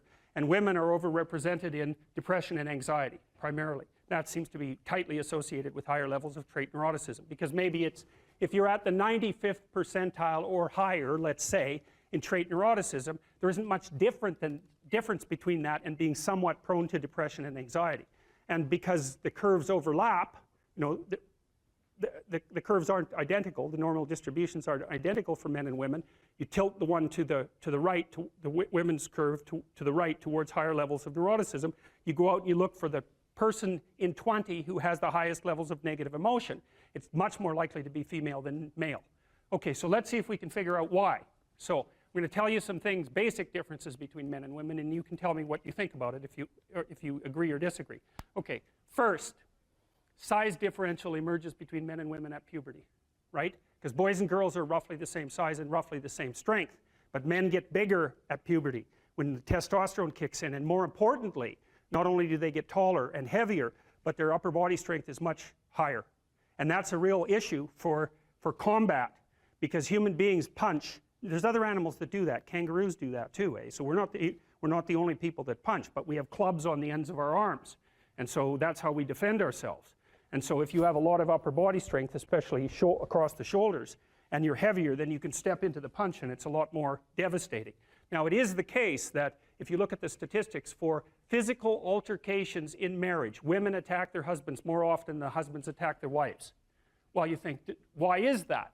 Well, let's assume that there isn't any reason other than both people in a relationship can get upset, and the women know that if they hit their husbands, nothing's really going to happen, right? Because if you're if you're a woman about that high and your husband is, say, my height, unless you hit me with an object or something that's sharp, the probability that you're going to do me any serious damage is pretty low. You might hurt me, but if I do the reverse and hit you, and I really hit you, and so the reason, at least one of the reasons why women can be more physically aggressive in minor ways in a relationship is because everyone knows, the wife and the husband equally, that the consequence of the physical aggression is much more limited. So men do more serious damage to women, but women are more aggressive in relationships. So that's interesting. So okay, so there's a body size difference that's important, a strength differential that's important. Next thing, I think, so let's assume that the reason that women are higher in sensitivity to negative emotion is because the world is actually more dangerous to women, right? Because that would be the most logical reason why there would be a sex difference in something like fear or sensitivity to punishment. Well, first, there's the danger of physical altercation. Second, there's the sexual danger. So women become sexually vulnerable at puberty. And why do I say vulnerable? Well, it's straightforward. It's because the cost of sex for women is way higher than it is for men. and it certainly has been throughout our evolutionary history. Because if a man has an unwanted sexual encounter, well, then he walks away, and maybe he's persecuted by the state or prosecuted by the state for it. But if a woman has an unwanted, unwarranted, or incautious sexual encounter, and she ends up pregnant, then, well, in traditional societies, you're just done. And even in modern societies that are rich like ours, I don't have to go into that. It's big trouble. No matter what you do about it, it's big trouble. So being more nervous about that makes perfect sense. But then here's the last thing. And I think that women's nervous systems are not adapted to women. I think women's nervous systems are adapted to the mother-infant dyad. And because you are not the same creature when you have an infant. Not at all. You're way more vulnerable. And it's partly because you have to express the vulnerability of the infant, and you also have to care for it, right? So you think about an infant, especially under 9 months. So let's say, how are you going to be wired up if you're going to optimally care for an infant under 9 months? And I'm saying under 9 months because women generally do the bulk of childcare for infants who are under 9 months old. And part of the reason for that, there's a whole host of reasons, but part of the reasons for that, obviously, is that they breastfeed. But imagine what you need to be wired up biologically in order to care for an infant. First of all, they're very demanding, right? Because they're completely helpless, and they're demanding 24 hours a day, and it's quite a emotional load. And an infant under 9 months is never wrong, right? What you do to an infant under 9 months is when they're in distress, you always respond. You never tell the infant, get your act together and stop whining, right? Which you can do, say, to a child that's 18 months old. You can start having that sort of conversation. But under 9 months, it's like nothing is the infant's fault. It's surrounded in an extraordinarily threatening world, and you have to be responsive to what it needs, regardless of what you want, and you have to be very sensitive to the threats that emerge in the environment. And so I think the price that women pay for that ability to have an intimate relationship with infants in the very earliest stages of development is that their nervous systems are actually wired so that they can perform that role optimally. And the disadvantage to that is that having a temperament like that doesn't work that well when you're dealing with adult men, especially when you're dealing with them in a business environment, because it's not the same thing. Not at all. It's a competitive environment. So, okay, so agreeable people are compassionate and polite. What are disagreeable people like? They're tough-minded, they're blunt, they're competitive, and they won't do a damn thing they don't want to do. So it isn't exactly that they're aggressive, although they will push you the hell out of their way if you're in the way. They're not like volatile like you are if you're high in neuroticism. It isn't defensive aggression. It's more like predatory aggression. It's dominance behavior. And so for someone who's highly disagreeable, they look at the world as a place in which they can compete and win. And I'll tell you a story. I have a friend. I gave him my personality test, the Big 5 aspect scale that Colin DeYoung developed in my lab. And I knew he was a disagreeable guy, and by interacting with him. I mean, he's even rude to people sort of spontaneously on the street. I actually like him quite a bit. He's very, very funny. He's also very conscientious, so you can trust him, but he's disagreeable as hell. And so I gave him this test because I thought it would be funny, and he came out as the most disagreeable person in 10,000. So reasonable in compassion, about 30th percentile, but like 0.001 in politeness. So he's extraordinarily blunt, and he'll just say absolutely anything, no matter how horrible it is. And he was often brought into corporations to sort of clean them up. So if a corporation was tilting and not doing well, they'd bring him in to find out who the useless people were and fire them.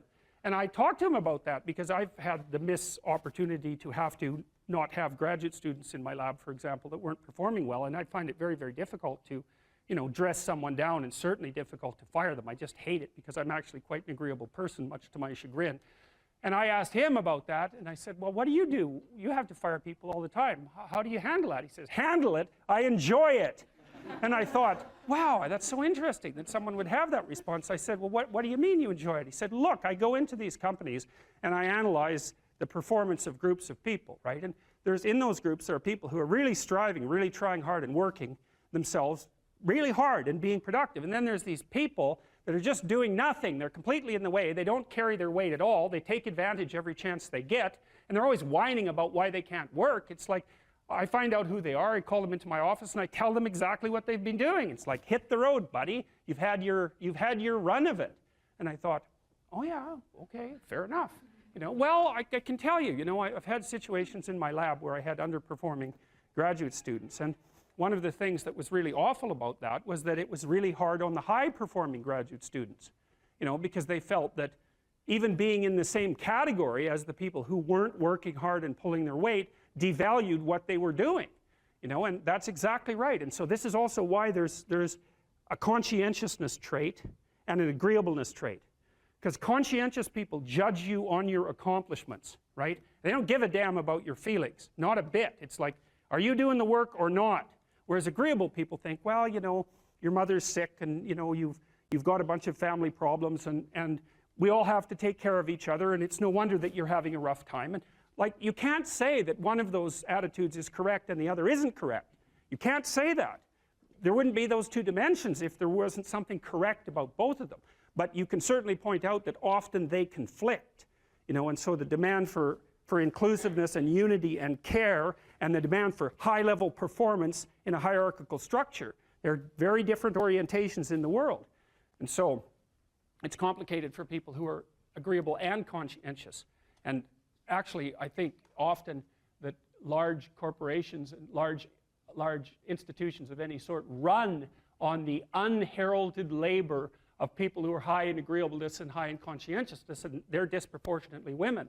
And my experience in large institutions has been that if you want to hire someone to exploit appropriately, no, not appropriately, if you want to hire someone to exploit productively, you hire middle-aged women who are hyper-conscientious and who are agreeable, because they'll do everything. They won't take credit for it and they won't complain.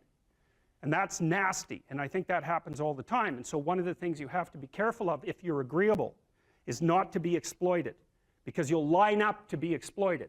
And I think the reason for that is because you're wired to be exploited by infants.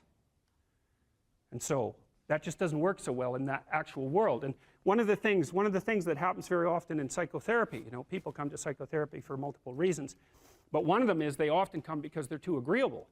And so what they get is so-called assertiveness training, although it's not exactly assertiveness that's being trained.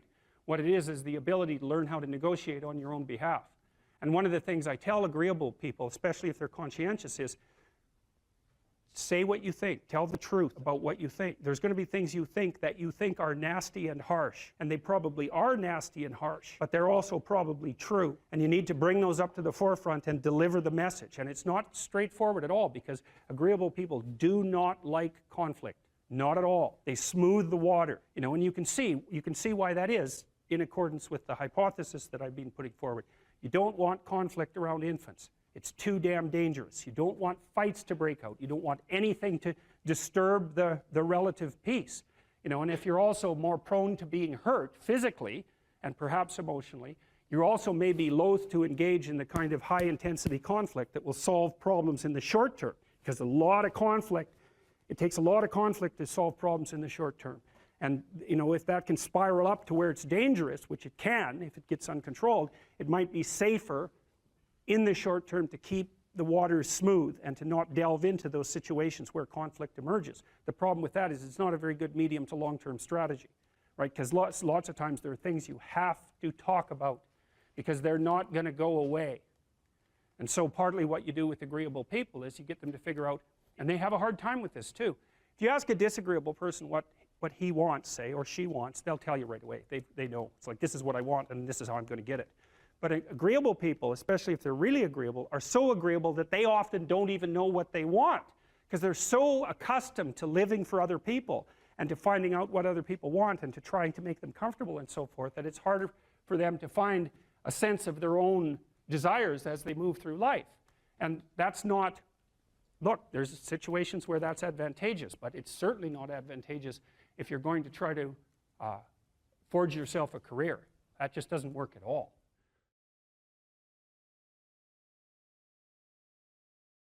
So imagine you're dealing with someone who's hoarding. Now, people who are hoarding are often older or neurologically damaged, or they have obsessive compulsive disorder. But then you walk into their house and there's like 10,000 things in their house. There's there's maybe 100 boxes, and you open up a box, and in the box there's some pens and some old passports and some checks and their collection of silver dollars and some hypodermic needles and some dust and, you know, a dead mouse, and there's boxes and boxes and boxes like that in the house. It's absolute chaos in there. Absolute chaos, not order, chaos. And then you think, is that their house or is that their being? Is that their mind? And the answer is, there's no difference. There's no difference. So, you know, I could say, well, if you want to organize your psyche, you could start by organizing your room. If that would be easier, because maybe you're a more concrete person and you need something concrete to do. So you go clean up under your bed and you make your bed and you organize the papers on your desk, and you think, well, just exactly what are you organizing? Are you organizing the objective world, or are you objecting your field, or are you organizing your field of being, like your field of total experience? And Jung believed that, and I think there's a Buddhist doctrine that's sort of nested in there, that at the highest level of psychological integration, there's no difference between you and what you experience. Now you think, well, I can't control everything I experience, but that's no objection, because you can't control yourself anyway. So the mere fact that you can't extend control over everything you experience is no argument against the idea that you should still treat that as an extension of yourself. So you could say, well, let's say you have a long-standing feud with your brother. Well, is that a psychological problem? Is that him? Is it a problem in the objective world, or is it a problem in your field of being? And it's very useful to think that way, because you might ask, what could you do to improve yourself? Well, let's step one step backwards. The first question might be, why should you even bother improving yourself? And I think the answer to that is something like, so you don't suffer any more stupidly than you have to. And maybe so others don't have to either. It's something like that. You know, like there's a real injunction at the bottom of it. It's not some casual self-help doctrine. It's that if you don't organize yourself properly, you'll pay for it, and in a big way, and so will the people around you. Now, and you could say, well, I don't care about that, but that's actually not true. You actually do care about that, because if you're in pain, you will care about it. And so you do care about it, even if it's just that negative way, you know. It's very rare that you can find someone who's in excruciating pain who would ever say, well, it would be no better if I was out of this. It's sort of, pain is one of those things that brings the idea that it would be better if it didn't exist along with it. It's incontrovertible. So you get your act together so that there isn't any more stupid pain around you than necessary. Well, so then the question might be, well, how would you go about getting your act together? And the answer to that, and this is a phenomenological idea too, it's something like, look around for something that bothers you and see if you can fix it.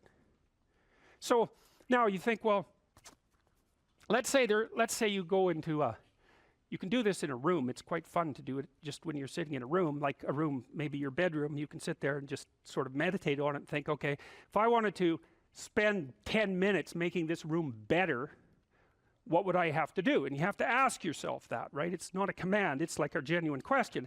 And things will pop out in the room that you know, like there's a stack of papers over there that's kind of bugging you, and you know that maybe little order there would be a good thing, and you know, there's some rubbish behind your computer monitor that you haven't attended to for like 6 months, and the room would be slightly better if it was a little less dusty and the cables weren't all tangled up the same way. And like, if you allow yourself just to consider the expanse in which you exist at that moment, there'll be all sorts of things that'll pop out in it that you could just fix.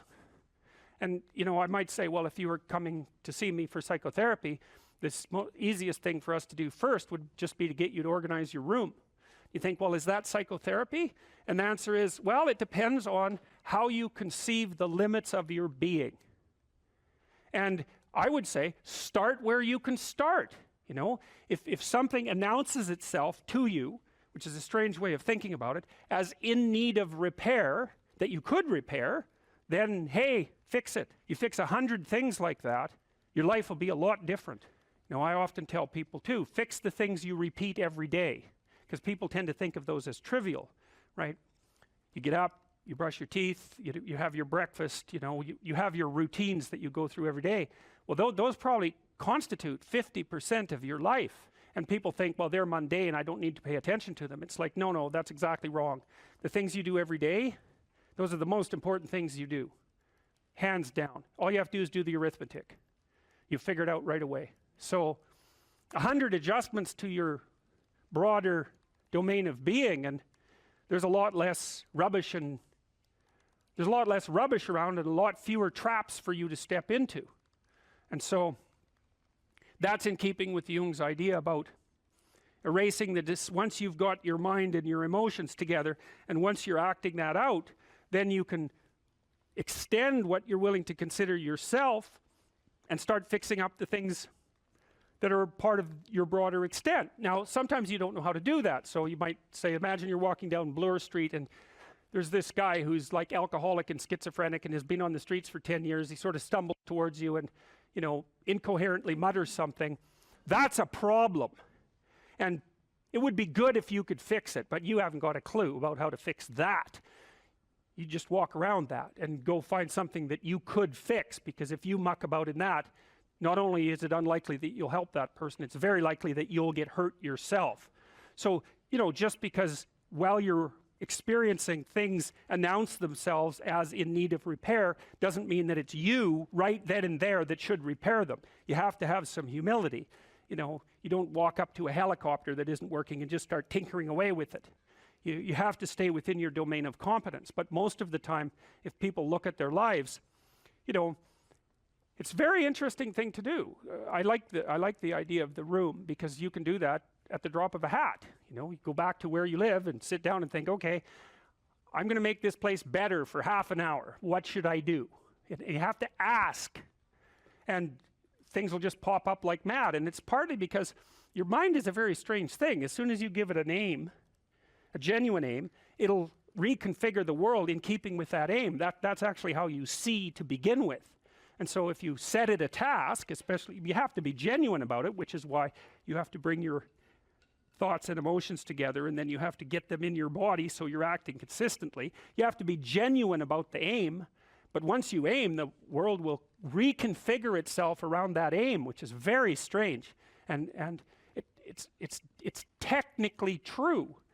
You know, the best example of that, you have all seen this video where you watch the basketballs being tossed back and forth between members of the white team versus the black team, and while you're doing that, a gorilla walks up into the middle of the video and you don't see it. It's like, you know, if you thought about that experiment for about 5 years, that would be about the right amount of time to spend thinking about it, because what it shows you is that you see what you aim at.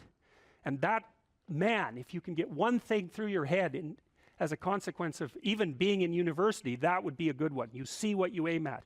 And so, because one inference you might draw from that is, be careful what you aim at, right? What you aim at determines the way the world manifests itself to you. And so if the world is manifesting itself in a very negative way, one thing to ask is, are you aiming at the right thing? Now, you know, I'm not trying to reduce everybody's problems to an improper aim. People get cut off at the knees for all sorts of reasons. You know, they get sick, they have accidents.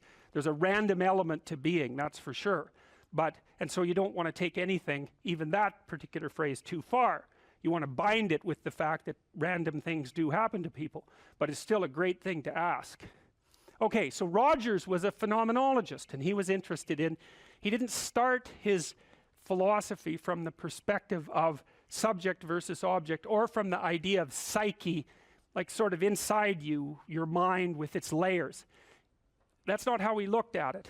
And so let's go through, well, I'll introduce you to Rogers. I think and then we'll talk about it more next time. I'm going to start, though, with something that I learned from him that I think was of crucial importance. And so we'll set the stage for the further discussion with this. And I'm going to read it to you. Assuming a minimal mutual willingness to be in contact and to receive communications, we may say that the greater the communicated congruence of experience, awareness, and behavior on the part of one individual, the more the ensuing relationship will involve a tendency towards reciprocal communication with the same qualities, mutually accurate understanding of the communications, improved psychological adjustment and functioning in both parties, and mutual satisfaction in the relationship. It's quite a mouthful. What does it mean? Assuming a minimal mutual willingness to be in contact and to receive communications. Okay, we're having a conversation. I'm deciding I'm going to listen to you, right? That's different than how people generally communicate, because usually when they communicate, they're doing something like, okay, we're going to have a conversation and I'm going to tell you why I'm right and I'll win if you agree. Or maybe you're having a conversation where, I don't know what you're trying to do. Maybe you're trying to impress the person you're talking to. So you're not listening to them at all. You're just thinking about what you're going to say next. Okay, so that's not this. This is, you might have something to tell me. And so I'm going to listen on the off chance that you'll tell me something that would really be useful for me to know. And so you could think about it as an extension of the Piagetian, Piaget talked about the fundamentally important element of knowledge being to describe how knowledge is sought, the process by which knowledge is generated. Well, if you agree with me and I find that out, I know nothing more than I knew before. I just know what I knew before. And maybe I'm happy about that because, it didn't get challenged. But I'm no smarter than I was before. But maybe you're different than me, and so while I'm listening to you, you'll tell me something I don't like. Maybe it's something I find contemptible or difficult, whatever. Maybe you'll tell me something I don't know, and then I won't be quite as stupid. And then maybe I won't run painfully into quite as many things. And that's a really useful thing to know, especially if you live with someone and you're trying to make long-term peace with them, is they're not the same as you. And their way they look at the world and the facts that they pull out of the world aren't the same as your facts. And even though you're going to be overwhelmed with the proclivity to demonstrate that you're right, it is the case that two brains are better than one. And so maybe 9 of the 10 things they tell you are dispensable, or maybe even 49 out of 50, but one thing, all you need to get out of the damn conversation is one thing you don't know. And one of the things that's very cool about a good psychotherapeutic session is that the whole conversation is like that. All you're doing is trying to express the truth of the situation as clearly as possible. That's it. And so now Roger's proposition, and I'll tell you why he derived it, was that if you have a conversation like that with someone, it will make both of you better. It'll make both of you psychologically healthier. So there's an implicit presupposition that the exchange of truth is curative. Well, that's a very cool idea. I mean, it's a very deep idea. I think it's the most profound idea. It's the idea upon which Western civilization, although not only Western civilization, is actually predicated. The idea that truth produces health. But for Rogers, that was the entire purpose of the Psychotherapeutic Alliance. You come to see me because you want to be better. You don't even know what that means necessarily, neither do I. We're going to figure that out together. But you come and you say, look, things are not acceptable to me, and maybe there's something I could do about that. So that's the minimal precondition to engage in therapy. Something's wrong, you're willing to talk about it truthfully, and you want it to be better. Without that, the therapeutic relationship does not get off the ground. And so then you might ask, well, what relationships are therapeutic? And the answer to that would be, if you have a real relationship, it's therapeutic. If it isn't, what you have is not a relationship. God only knows what you have. You're a slave, they're a tyrant, you're both butting heads with one another. It's a primate dominance hierarchy dispute. Oh, I don't know, you're like 2 cats in a barrel, or 2 people with their hands around each other's throats. But what you have is not a relationship. So, all right. We may say that the greater the communicated congruence of experience, awareness, and behavior on the part of one individual, that's a reference to the same idea that I was describing with regards to Jung. So let's say you come and talk to me and you want things to go well. Well, I'm going to have to more or less be one thing, because if I'm all over the place, you can't trust any continuity in what I say. There's no reason for you to believe that I'm capable of actually telling you, I'm capable of expressing anything that's true. So the truth is something that emerges as a consequence of getting yourself lined up and beating all the, what would you call, all the impurities out of your soul. One thing about the dopamine system that's so important and also explains a lot of pathology, but also a lot of human evolution, is that we have basically one major reward system, which is the dopaminergic system. I sometimes like the analogy that, nowadays you hear about cryptocurrency or the dollar versus the euro versus the this versus the that. There's only one currency in all of reality, actually, and it's dopamine. Whether or not it's the dollar-backed dopamine or it's euro-backed dopamine or Bitcoin-backed dopamine, in the end, whether or not someone has $1 billion or $2 is really that currency resides as something that's transacted in the real world, but their notion of power and potential is dopaminergic. And so too, the potential for mates, the potential for food, how much food you have, how much meat you have stored in the freezer tells you a lot about your security and well-being for you and your family, right? And that is translated into a dopaminergic internal representation of how safe and secure you are, et cetera. So this system of fear versus confrontation taps directly into the dopaminergic system. And there's a beautiful set of studies that were done in the 1960s, published in the journal Science, as one of the top journals to publish in. Again, this is not work that I did, but where they gave people, human beings, the option to stimulate a number of different brain areas, just sitting in the clinic. And some brain areas would evoke feelings of drunkenness, others would evoke feelings of anger, others of sadness, others of sexual arousal. And the area that these subjects all preferred to stimulate the most, in fact, they would just sit there and lever press pretty much all day long, was this midline thalamus area. And the subjective feeling that they reported, I find this interesting and would love your thoughts on this, is one of mild frustration, anticipation of something, although they didn't know what. Anticipation. And it's this idea, I think, that it's tapping into the dopamine system. And the dopamine system... Well, the dopamine system says something good is going to happen. That's right. The key... It says something good is going to happen. Something good is going to happen. And it's an appetitive state in some sense, because it doesn't signify the acquisition of...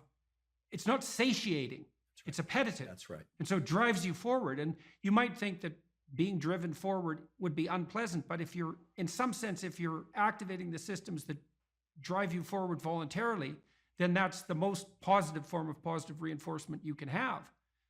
I think I read animal researchers who said that when they watched animals who were bar pressing to receive stimulation in those brain areas, the animals would look forward as if something was about to appear that they wanted to have appear. Incredible. So that was part of that apprehension. Part of it's a hope system in some sense. Right? It's the elicitation of hope. That's right. It's dopamine, and here I'm robbing words from others, like my colleague Anna Lemke, who, it's not about having, it's about wanting.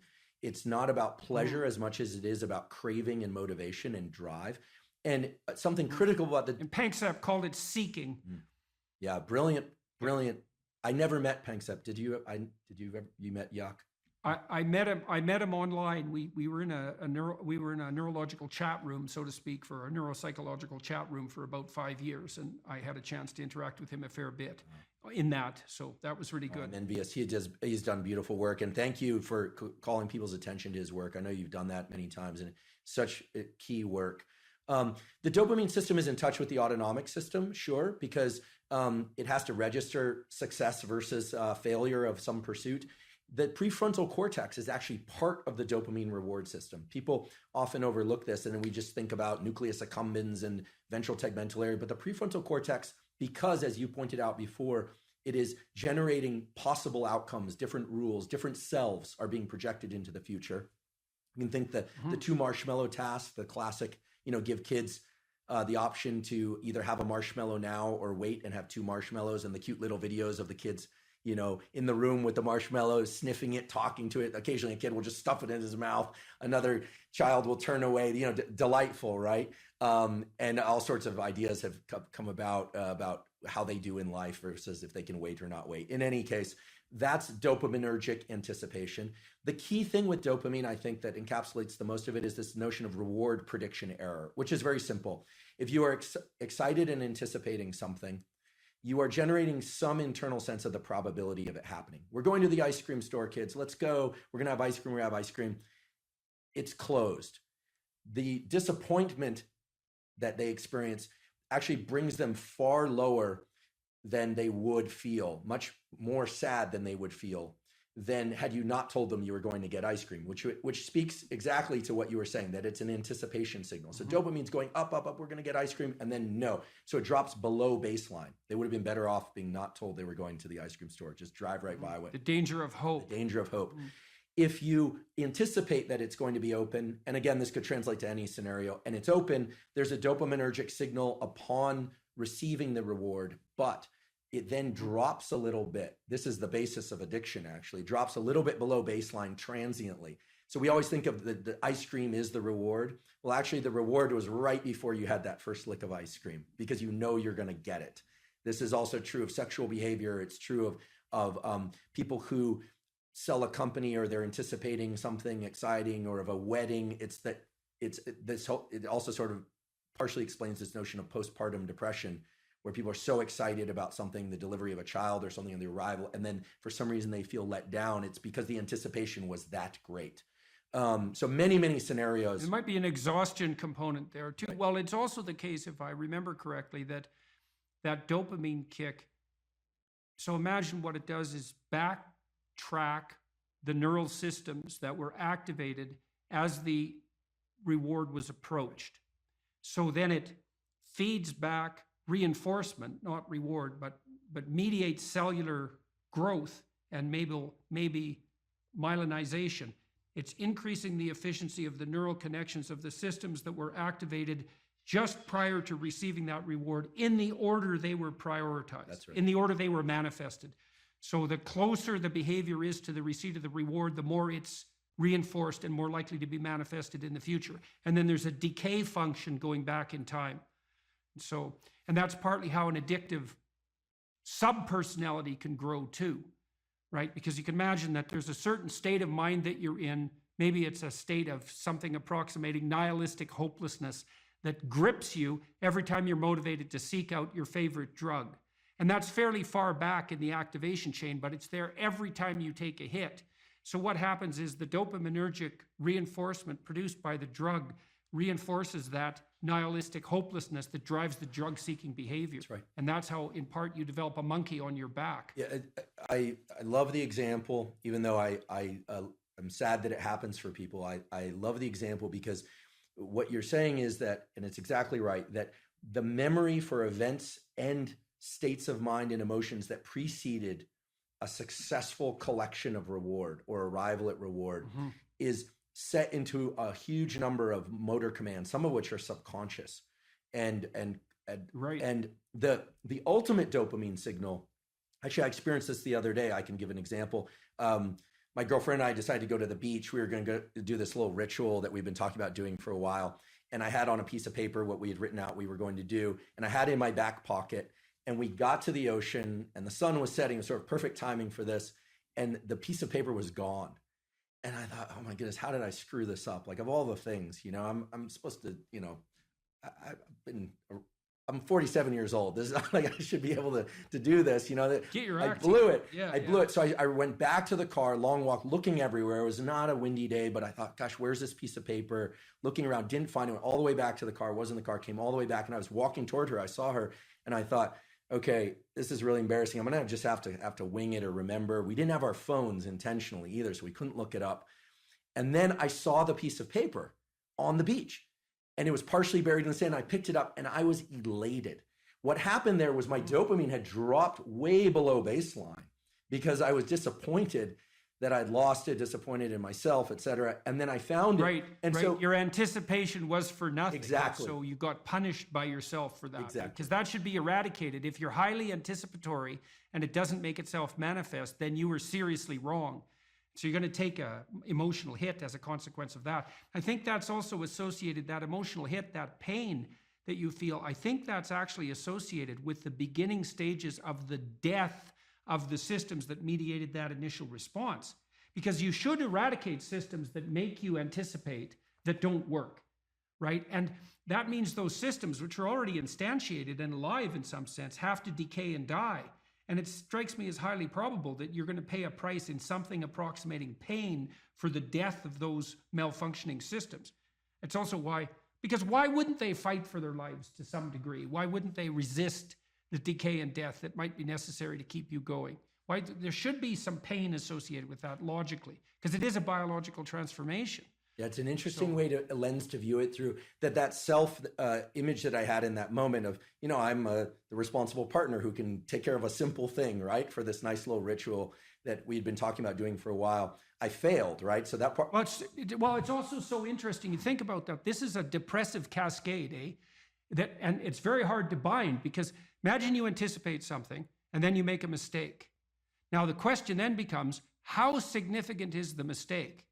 And one view of your error would be, well, the paper blew out of my pocket and that could happen to anybody. And the more catastrophic interpretation would be, and it's an extension of the thought path that you started to walk down, well, I'm near 50 years old, I should be much more responsible than this, and there's something wrong with me as a person. And then a depressive person would go even further. They'd say, well, not only is there something wrong with me in this decision, this is a decision like every other decision I make right now. I never make a good decision. In the past, I've never made a good decision, and there's no way I'm going to change in the future. And so the depressive takes that punishment response, let's say, that's a consequence of failed anticipation, and can't bind it. It just takes out all of their potential future selves. That's a good way of thinking about it. Yeah. And so then they're in a depressive pit. Yeah, so that's too much learning from failure. Right. I'm really I'm grateful for your insight on this, because indeed, if I'm honest, my thought train went to the point of I didn't think, I'm a total failure because I lost this piece of paper. I thought to myself, well, if it were a priority, I would have ensured I wouldn't have lost it. Right. She'll interpret it as not being a priority. Like, where are my priorities? Am I overspent? Like what's going on? You start to sift into the full set of questions. And then, of course, finding the paper resurrects the sense of self. It was, I think it was in that movie, Pulp Fiction. Yeah, well, that binding problem is really tricky, because so there's some good rules of thumb for that, which is one of the rules of thumb for that's extremely useful, that's socially instantiated, is innocent until proven guilty. Right, so you might say when those thoughts come up, because they're adversarial and accusatory thoughts, you might say, well, that is part of the realm of possibility, but I shouldn't. When your child does something wrong that's minor, you don't say you're a rotten kid, right? You bind it. You say, look, kid, here's a bunch of things you're doing right. But in this particular example, specific situation, here's the minimal thing you did incorrectly and how to alter it. And it's a really good habit of mind. It's like to address towards yourself as well as to other people, which is to say, well, what's the minimum crime that I'm responsible for in this moment? And that's part of this miracle of the presumption of innocence, and especially without proof. A lot of what I did in my clinical practice to people who had a depressive temperament was help them make a case for themselves. It's like, well, maybe you're as bad as you think you might be, but maybe not. Let's take the contrary argument. Let's make you as innocent as you can be in this situation, and only narrow the repair to the absolute minimum that needs to be manifested. What sort of life would you have to have so that you could bear your suffering nobly? That's a good question to ask yourself. Now, and so we had people just write for 15 minutes. If you could have what you wanted, needed, what might that look like? And there's an instruction there too, is do it badly. Because what the hell do you know? And besides, your vision's going to change as you progress through your life. And so you're not going to get it done perfectly, but that's okay. Get it down. Get a rough first draft down, right? A rough approximation of who you could be if you got your act together. And not who other people think you should be, although that might enter into it because you don't want to be completely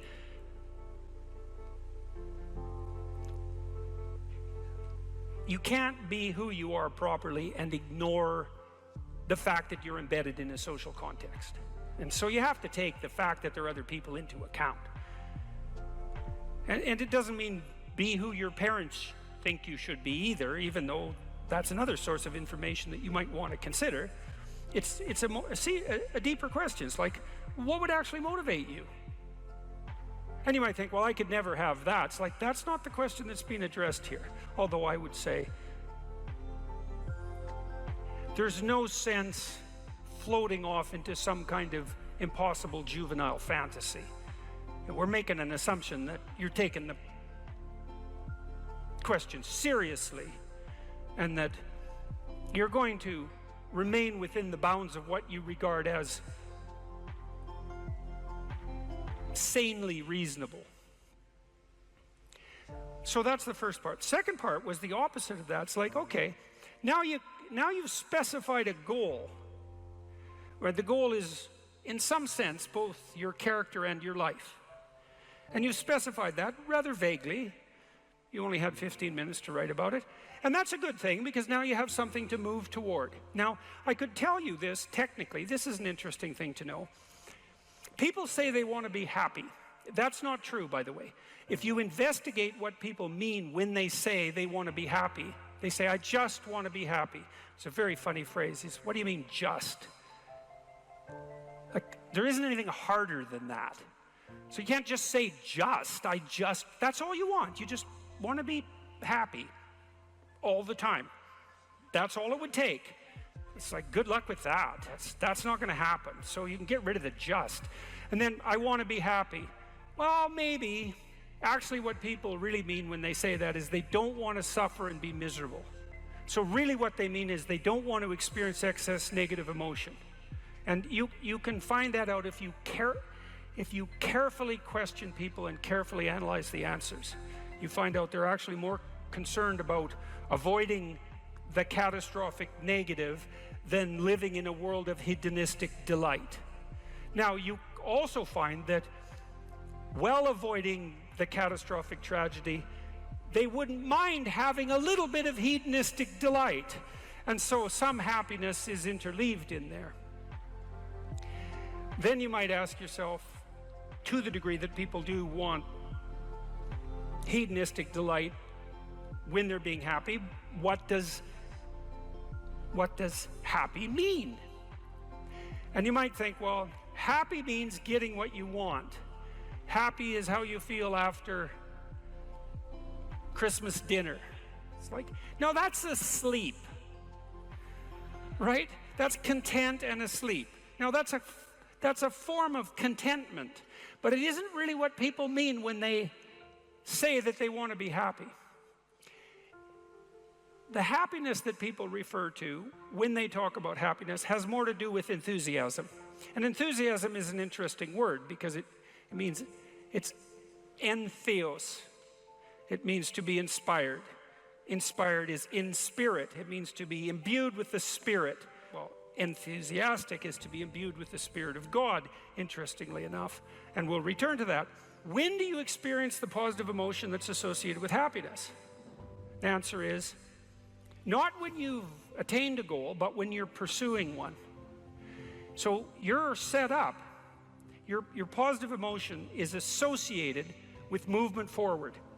You could say that your positive emotion is the psychological equivalent of forward movement, just as your negative emotion is the psychological equivalent of freezing or retreating. And so your emotions are very tightly tied to your action. Freeze, retreat, negative. Advance towards a goal, positive. No goal, no positive emotion. Now, if you don't remember anything else from tonight, that's a good thing to remember. No goal, no positive emotion. A corollary of that as well is no goal, confusion. So no goal not only means no positive emotion, it also means confusion, and confusion means anxiety and dread. And so a life without a goal is confusing and hopeless. And that begs the question, what should the goal be? And that's partly what we're trying to establish. You wrote for 15 minutes, you try to develop a vision for your life. Now you have something to move toward. That sets up the precondition for potential positive emotion and happiness.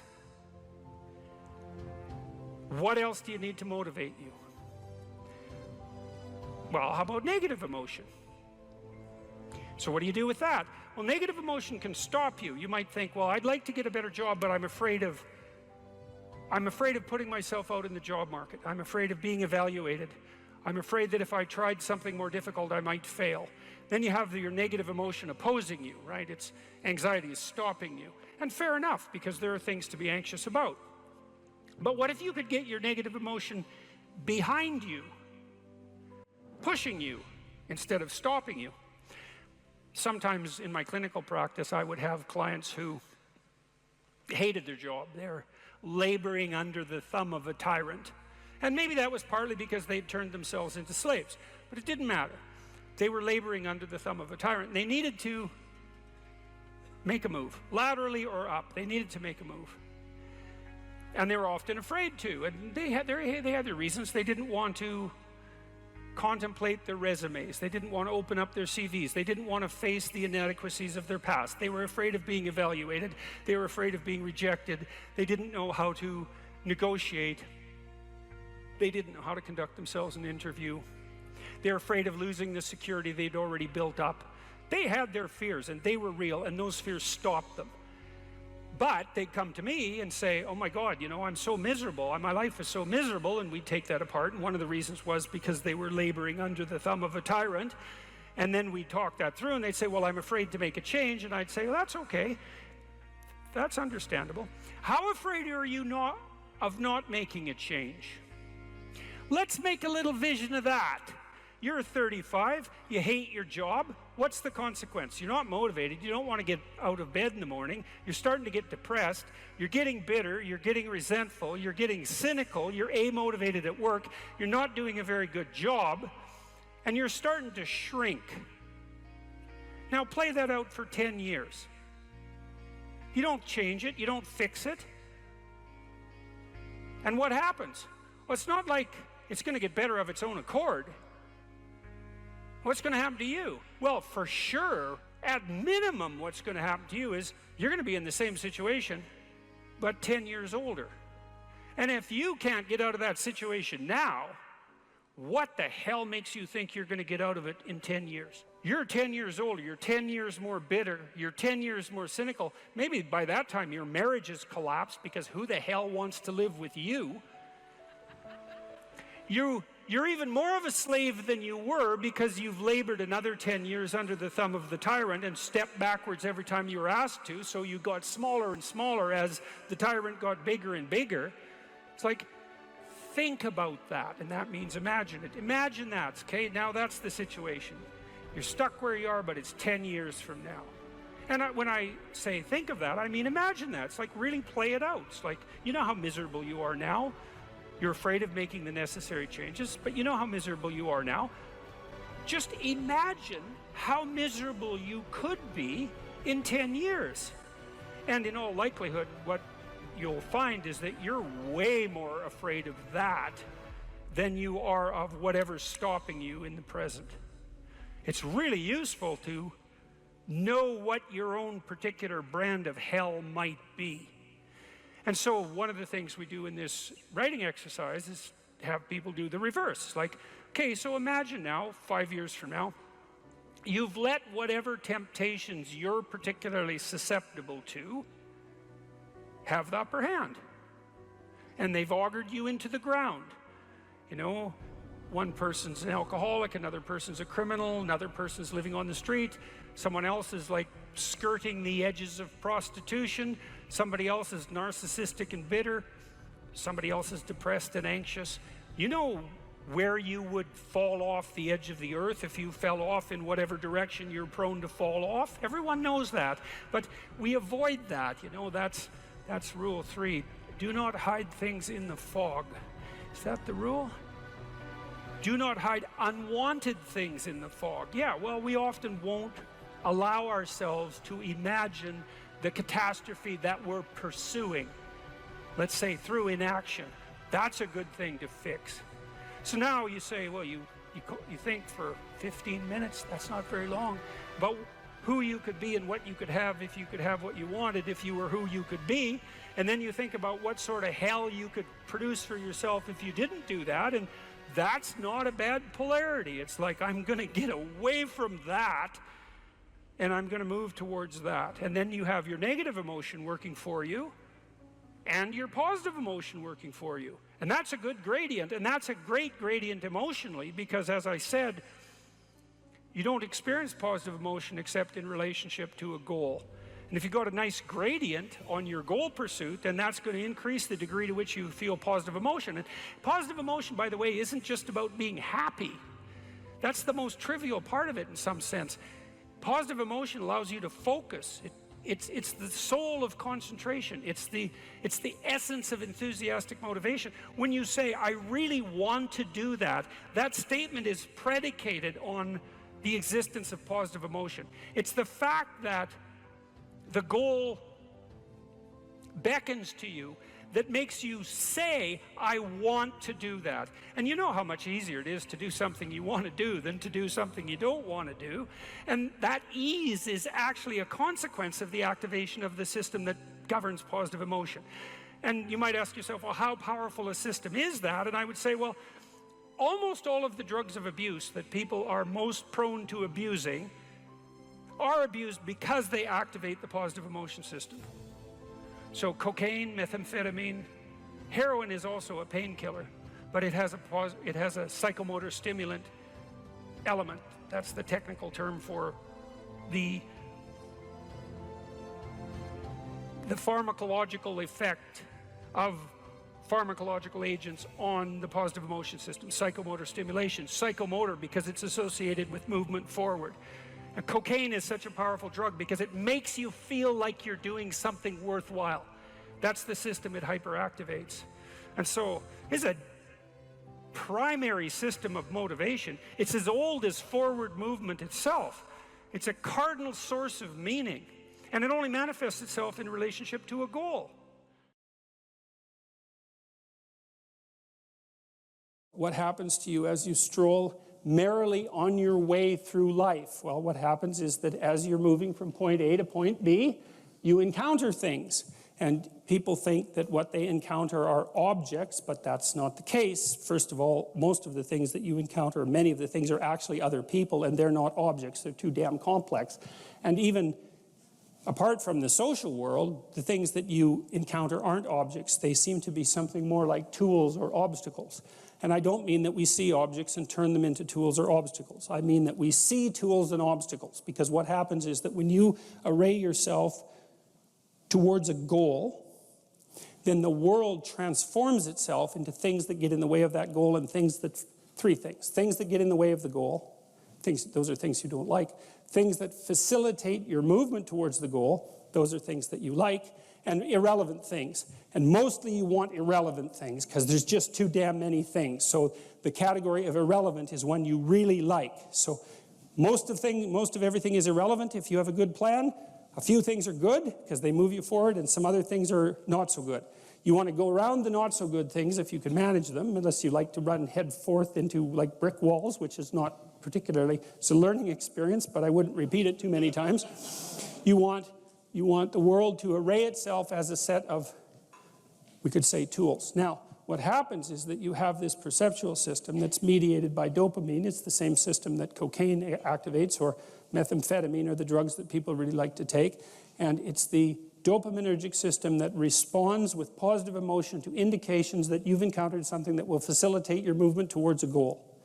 And that's really important to know, because people tend to think that they're happy because they achieve goals, and that's not true. What's true, because as soon as you achieve a goal, then you have a problem, which is what's the next goal. And that's actually a big problem. You encounter that as soon as you graduate from university, for example. That's right. I made this joke before. Graduation day, you're like king of the university hierarchy, undergraduate hierarchy. Day after, you're unemployed potential Starbucks employee, right? So it's like, so obviously the accomplishment per se as a source of reward is problematic, because when you accomplish, you run the frame to its end, and then you have the problem of needing a new frame. So that's a problem. But if what you're encountering instead are things that will move you along your way, it's like, hey, that's great, and that's where you get your positive motivation. And so that's really that's so much worth thinking about. You can think about that for a year, and that wouldn't even be enough to think about it, because here's what it means. It means, in some sense, that the Buddhists are right with their claim about Maya, M-A-Y-A, which means that people live in an illusion. And what they mean by that is, well, you have goal, whatever your goal is, And that goal gives relevance to the world. And you could change the relevance of the world in a snap just by changing your goal. You can do that. And so then you think, well, it's sort of an illusion because you can just change it. Now, you don't want to push that line of argumentation too far, because even if the specific point can be changed, the fact that you're in one of these frames cannot be changed. And so you have to be in a frame, although you get to pick the frame. So there's still an absolute there, which is that you have to be in a frame, and that is not a trivial absolute. It's a very major absolute. So then you think, okay, all of your positive emotion is going to be experienced in relationship to the goal. Well, then we think, well, you could use some positive emotion. It's a good thing. Positive emotion inhibits anxiety and disappointment and frustration and pain. It does all that. Technically, it does that. That's why a football player with a broken thumb who wants to score a touchdown can go out there and, play the football game, even though it's a kind of an arbitrary goal, right? It's like, really, you're going to go out there and like risk your hand to fire a pigskin through some poles? It's like, well, you can say the same sort of cynical thing about most of the things that people do, but you can't say the cynical thing about the fact that they have to do things. So you have a point, you have your aim, you have your ambition, and then that's what turns the world into a potentially positive place. And here's the kicker. This is so cool. The higher the aim, the more the positive emotion. So that's you think, well, why should I bother? Why should I bother doing something lofty and difficult? It's like, because it's worth it. That's why. Because the alternative is stupid suffering. Because really, because what happens is, like, you don't need a framework in order to suffer. You can just lay there day after day and suffer, right? That's easy. So that's the default condition. If you don't have a lofty ambition, then you suffer miserably. And the reason for that is life is really complex, short, finite, full of suffering, and beyond you. And so you can just lay there and think about that, and it's horrible. And so that's not helpful. It's just not useful. And so, people often say life is meaningless. It's like, no, it's not. That's wrong. Because if it was meaningless, that'd be easy. You could just sit there and do nothing, and it wouldn't matter, right? It'd be like you were like a lobotomized sheep. It's just irrelevant. But that isn't what happens. When people say that life has no meaning, that isn't what they mean. What they mean is, I'm suffering stupidly and intensely, and I don't know what to do about it. Well, the suffering is meaningful. It's just not the kind of meaning you want. So how do you get out of that? You note the baseline of suffering, which is very, very, very, very high. And then you say to yourself, okay, I need to do something that justifies that. And that's not so easy, because the baseline for suffering is high. If you're going to make something of yourself, let's say, so that it's worthwhile to exist in the world, then you have to aim at something that's so well structured that you can say, yeah, earthquakes, cancer, death of my family, dissolution of my goals, ultimate futility of life, and the heat death of the universe. Hey, it doesn't matter, it's worth it.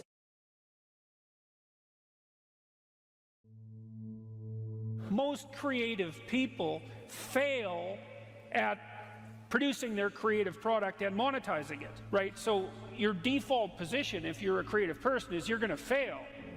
And that's because it's hard to come up with something new, and it's hard to present it to the market at the right time, and it's hard to market it. Like, those things are really, really difficult.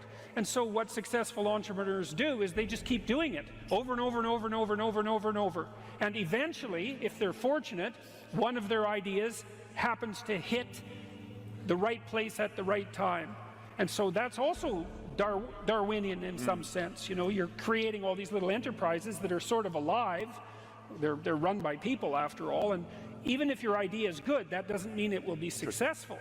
There's so many things that have to be taken into account. So this is partly why persistence, and that's part of conscientiousness, is so useful. It's like, what do they say? If at first you fail, then try again. And that would probably mean try something different rather than the same thing. But persistence is helpful because it enables you to run many, many experiments. And you need to know that the baseline is failure. You know, it's important because otherwise you'll blame that on yourself. You know, and some of that's useful because there's probably some things that you could improve about yourself, but it's very difficult to go from 0 to 1, you know. If you're starting out as a salesperson, for example, the hardest sale is the first customer, and then, you know, they get easier with each additional customer. You got to know that there are differences in intelligence. It's really important. If you go into a job and you're not smart enough for that job, you're going to have one bloody miserable time. And you're going to make life wretched for the people around you because you won't be able to handle the position. But what you really want to do, as far as I can tell, if you want to maximize your chances for both success and let's say well-being, is you want to find a strata of occupation in which you would have an intelligence that would put you in the upper quartile. That's perfect. Then you're a big fish in a small pond. And you don't want to be the stupidest guy in the room. It's a bloody rough place to be. So, and you probably don't want to be the smartest guy in the room either, because what that probably means is you should be in a different room. If you want to be the best at what you're doing, bar none, then having an IQ of above 145 is a necessity, and maybe you're pushing 160 in some situations, and maybe that's making you one person in 10,000 or even one person in 100,000. And then also, to really be good at it, you probably have to be reasonably stress tolerant and also somewhat conscientious. There's nothing you can possibly do to become more deadly than to improve your facility with language. And the way you do that is by reading, especially great things, and by writing, and by thinking, and by speaking, for that matter. But how could that not be viewed as absolutely central to what education is about? You want to be inarticulate and stumble over everything that you try to think and communicate? Yeah. How are you going to get anywhere? You don't even know who you are under those circumstances. You're this massive feeling that's expressing itself, you know, maybe in violence because you can't find the words. And you stumble around and bump into things, and you're clunky and dull, and you're not witty. You don't sparkle. It's from the uphill climb that we derive our value, and I mean this technically. So almost all the positive emotion we feel, especially the emotion that fills us with enthusiasm, and that's experienced in relationship to a goal. And so in some sense, you want a goal that you can never attain. So you can always move closer to the goal that recedes as you move towards it. You think, well, that's frustrating. It's like Sisyphus pushing the rock uphill. But it's not, because as you pursue that goal, you put yourself together and your life does get better and richer and more abundant. And that's why the highest levels of virtue and goal are in some sense transcendent. You want them to be above everything you're doing so you can continually move towards something that's more sublime and better. That's what you are. You're here to live, not to sleep. And the problem with the vision of Mai Tais on the beach is that, well, first of all, that's a vision of drug-induced unconsciousness. Second, it's only going to work for about a week. Third, you're going to be a laughingstock in a month and depressed and aimless and goalless. You want a horizon of ever expanding possibility. And so it does happen to people because they've staked their soul on the attainment of an instrumental goal. And it can be a pretty high order goal, but then you think, now I'm there, now what? Well, the answer can't be, well, I'm going to live in the lap of luxury and never have to leave what do you want to be, a giant infant with a gold bottle? You never have to do anything but lay in your back and suck. It's like, you see the problem with that as a conceptualization. It's no, you want to be like an active warrior moving uphill with your sword in hand. And that's dynamic, that's exciting. One of the rules, I think it's rule 4, is compare yourself to who you were yesterday and not to who someone else is today. And see, that's a game you can win. The possibility that you can make yourself slightly better on a continual basis is, I think that's something that's accessible to everyone. I think that's equivalent to leading a virtuous life. And there is something to be said for virtue and truth, you know, and that is one thing. Another thing that I've noticed about people who've been phenomenally successful is that they really do everything they can to live a truthful life. And you can get a bloody long ways by being honest. Lay a disciplinary structure on yourself, get the chaos in check, and then you can move towards a state that's freer. It's discipline first. Like, look, if you're going to become a concert pianist, there's going to be several thousand hours of extraordinarily disciplined practice. That's the imposition of order on your potential, let's say. But what comes out of that is a much grander freedom. And so in virtually every freedom that you have in life that's true freedom is purchased at the price of discipline. But it's not some casual self-help doctrine. It's that if you don't organize yourself properly, you'll pay for it, and in a big way, and so will the people around you. And I would say, start where you can start. You know, if something announces itself to you as in need of repair, that you could repair, then hey, fix it. You fix 100 things like that, your life will be a lot different. Now, I often tell people too, fix the things you repeat every day, because people tend to think of those as trivial. You get up, you brush your teeth, you have your breakfast, you know, you have your routines that you go through every day. Well, those probably constitute 50% of your life. And people think, well, they're mundane, I don't need to pay attention to them. It's like, no, that's exactly wrong. The things you do every day, those are the most important things you do, hands down. People are afraid of the truth because often if you reveal it, it causes conflict in the moment. Telling the truth is definitely an adventure. Seeking for sure, but also telling. Another way of going about it is to just say what you think and see what happens. That's an adventure because you don't know what the outcome is going to be. So look, there's this old idea that it's necessary to have faith in the truth. And so here's a way of thinking about that. Someone asks you a question and you might think, well, here's the outcome I want, and so here's how I'm going to answer that question.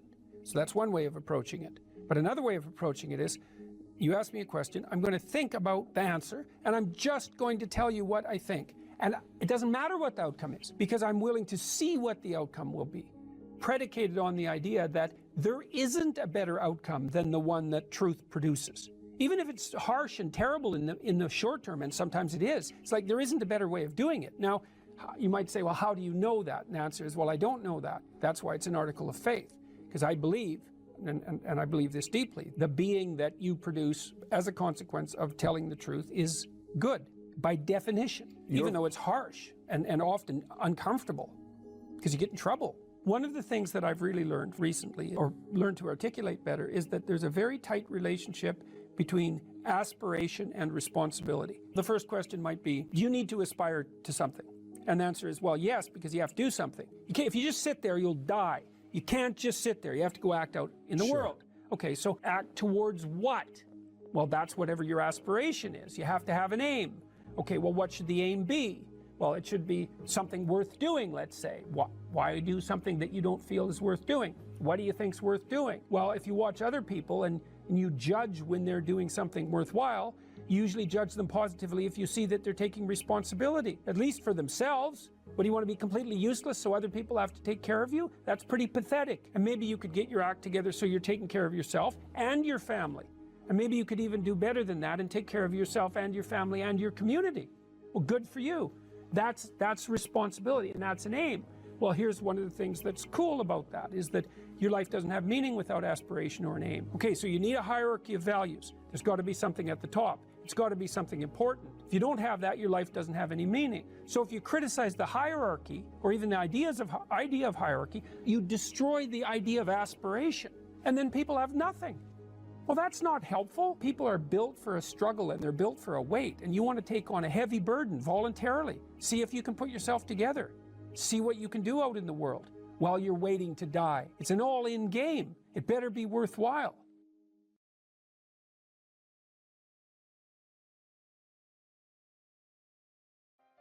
You're asked to outline the place you'd like to end up, which is your desired future, and also the place that you could end up if you let everything fall apart, is so that your anxiety chases you and your approach systems pull you forward. You're maximally motivated then.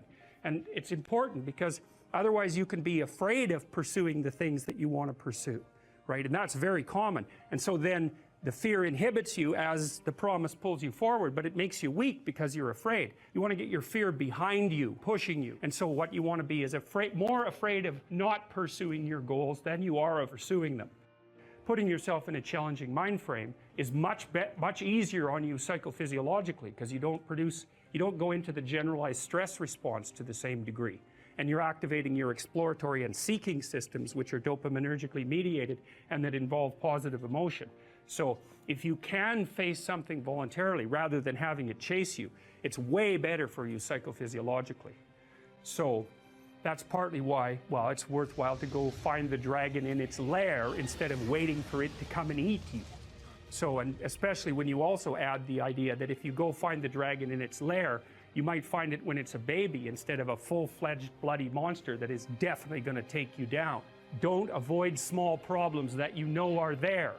Face them, because they'll grow into big problems all by themselves. And you can think about, imagine the tax department sends you a notification. You owe them like $300.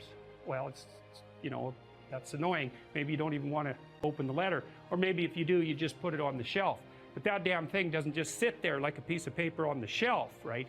You ignore that for 5 or 6 years, it's going to become attached to all sorts of horrible things. And if you ignore it long enough, you get the idea. It's going to turn into something that is completely unlike the little piece of paper that it's written on. And many, many problems in life are like that. You'll see that they pop their ugly little head up, and you know, and you might want to turn away. You might not want to think about it, which is the easiest way of turning away, right? You just don't attend to it. You know, if you could have your life the way you wanted it in 3 to 5 years, if you were taking care of yourself properly, you know, what would you want from your friendships? What would you want from your intimate relationship? How would you like to structure your family? What do you want for your career? Well, how are you going to use your time outside of your job? And how are you going to regulate your mental and physical health, and maybe also your drug and alcohol use? Because that's a good place to auger down, you know, because alcoholism, for example, wipes out, you know, 5 to 10% of people. So you want to keep that under control. And then, so maybe you develop a vision of what you would like your life to be, and that associates the goal. Well, once the goal is established, and then you break down the goal into micro processes that you can implement, the micro processes become rewarding in relation to their causal association with the goal, and that tangles in your incentive reward system, and that's the thing that keeps you moving forward. And the way it works is that it works better if it produces positive emotion when it can see you moving towards a valued goal. Okay, well, what's the implication of that? Better have a valued goal, because otherwise you can't get any positive motivation working out. And so the more valuable the goal, in principle, the more the micro processes associated with that goal start to take on a positive charge. And so what that means is, well, you get up in the morning and you're excited about the day, you're ready to go. And so as far as I can tell, what you do is you specify your long-term ideal. Maybe you also specify a place you want to stay the hell away from, so that you're terrified to fail as well as excited about succeeding, because that's also useful. You specify your goal. You do that in some sense as a unique individual. You want to specify goals that make you say, oh, if that could happen as a consequence of my efforts, it would clearly be worthwhile. Because the question always is, why do something? Because doing nothing is easy. You just sit there and you don't do anything. That's real easy. The question is, why would you ever do anything? And the answer to that has to be because you've determined by some means that it's worthwhile. Number one, specify your damn goals, because how are you going to hit something if you don't know what it is? That isn't going to happen.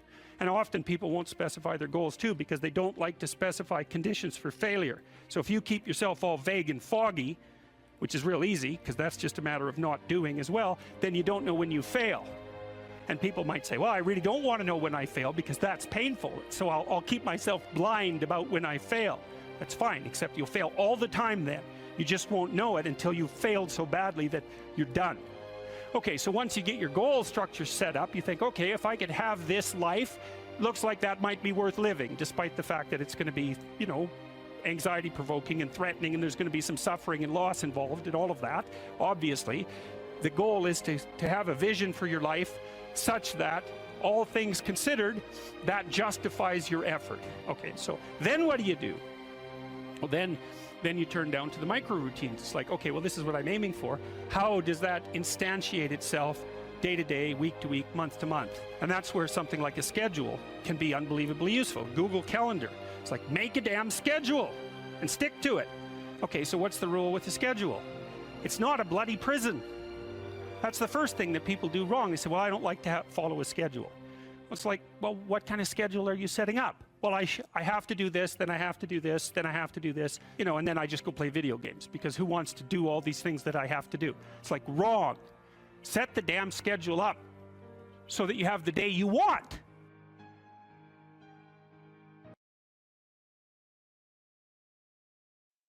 Your attention, for example, is mediated by unconscious forces. And you know that perfectly well. And this is another Freudian observation. You know, if you're sitting down to study, for example, your conscious intent is to study. But you know perfectly well that all sorts of distraction fantasies are going to enter the theater of your imagination non-stop and annoyingly. And there isn't really a lot you can do about that except maybe wait it out. You know, so you'll be sitting there reading and your attention will flicker away. You'll think about, I don't know, maybe you want to watch Jane the Virgin on Netflix or something like that, or maybe it's time to have a peanut butter sandwich, or you should get the dust bunnies out from underneath the bed, or it's time to go outside and have a cigarette, or maybe it's time for a cup of coffee, or it's like all these subsystems in you that would like something aren't very happy just to sit there while you read this thing that you're actually bored by, and so they pop up and try to take control of your perceptions and your actions non-stop. Maybe you think, well, this is a stupid course anyways, why do I have to read this damn paper, and what am I doing in university, and what's the point of life? It's like you can really get going if you're trying to avoid doing your homework, and then you might think, well, what is it in you that's trying to avoid? Because after all, you took the damn course and you told yourself to sit down. Why don't you listen? Well, because you're a mess. That's basically why. You haven't got control over yourself at all. And no more than I have control over this laptop. Okay, so there's the memory function of the unconscious, and there's the dissolutive function. That's an interesting one. The unconscious contains habits, once voluntary, now automatized, and dissociated elements of the personality, which may lead a parasitic existence. That's an interesting one. I would relate that more to procedural memory. You know, so what you've done is practice certain habits, whatever they might be. Let's call them bad habits.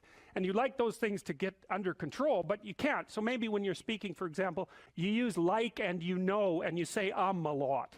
And you've practiced that, so you're really good at it. And you'd like to stop it, but you don't get to, because you've built that little machine right into your being, right? It's neurologically wired, and it's not under conscious control. And anything you practice becomes that. It becomes part of you, and that's another element of the unconscious, a different part. And then there's a creative part, which is that, well, you know, you're sitting around and maybe you're trying to write something, or maybe you want to produce a piece of art or a piece of music, or maybe you're just laying in bed dreaming, and you have all these weird ideas, and especially in dreams, it's like, where do those things come from? And even more strange, one of the things that's really weird about dreams, and almost impossibly weird, is that you're an observer in the dream. It's like a dream is something that happens to you. Well, you're dreaming it, theoretically, so how is it that you can be an observer? It's almost like you're watching a video game or a movie, but you're producing it, at least in principle, although the psychoanalysts would say, well, no, not exactly. Your ego isn't producing it. Your unconscious is producing it. It's a different thing. It's a different thing. And of course, Jung would say, well, it's deeper than that. The collective unconscious might be producing it. It's, in some sense, it isn't you exactly, or it isn't the you that you think of when you think of you. And that's the ego from the Freudian perspective, the you that you identify with. That's the ego. And outside of that is the unconscious. The id, that's more the place of impulses. And you could think about those as the biological subsystems that can derail your thinking, right? And that govern things like hunger and sex and aggression and your basic instincts is another way of putting it. And it's a reasonable way of thinking about it, because these are subsystems that you share with animals. You share them certainly with mammals. You share most of them with reptiles. You share a lot of them with amphibians, and even going all the way down to crustaceans. There's commonality, for example, in the dominance hierarchy circuits. And so these are very, very old things. And the idea that you're in control of them is, well, you're not exactly in control of them. And I would say the less integrated you are, the less you're in control of them, and the more they're in control of you. And that can get really out of hand, you know. You can be, like with people who have obsessive compulsive disorder, for example, which seems to be I would say, the dissolutive elements in some sense of the unconscious, the way that it's portrayed here.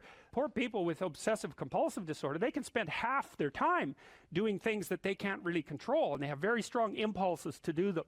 And it's very hard on them to block them, you know. They'll almost panic if those things are blocked. And then you have people with Tourette's syndrome, you know, that they'll be doing all sorts of weird dances and spouting off obscenities and imitating people without being able to control it, and sometimes a little bit of antipsychotic medication can dampen that down, but it's as if there are these autonomous semi-spirits inside of them that grip control over their behavior and make them do things. And you know, you find that to some degree in your own life, because maybe you've become very attracted to someone, even maybe you don't want to be attracted to the person, and then you find yourself, you know, texting them when you know perfectly well that you should be going to bed, and you know, you're in a grip of something, and you can't control it, and that's all part of the unconscious and all part of what Freud was studying.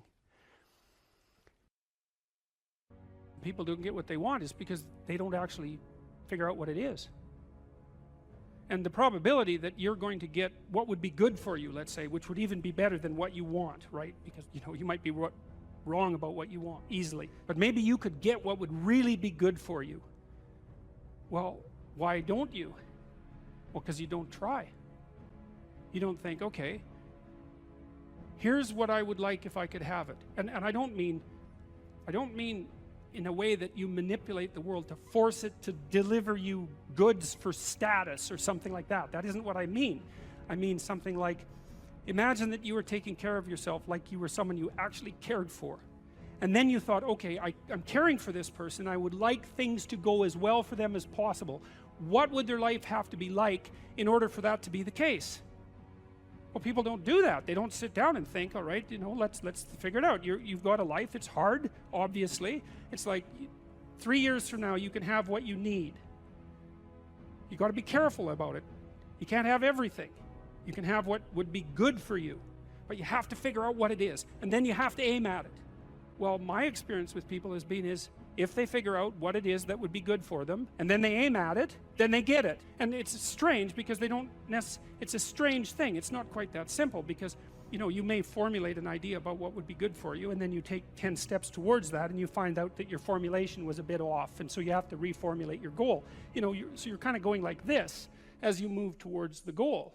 But a huge part of the reason that people fail is because they don't ever set up the criteria for success. And so, since success is a very narrow line and very unlikely, the probability that you're going to stumble on it randomly is 0. And so there's a proposition here, and the proposition is, if you actually want something, you can have it.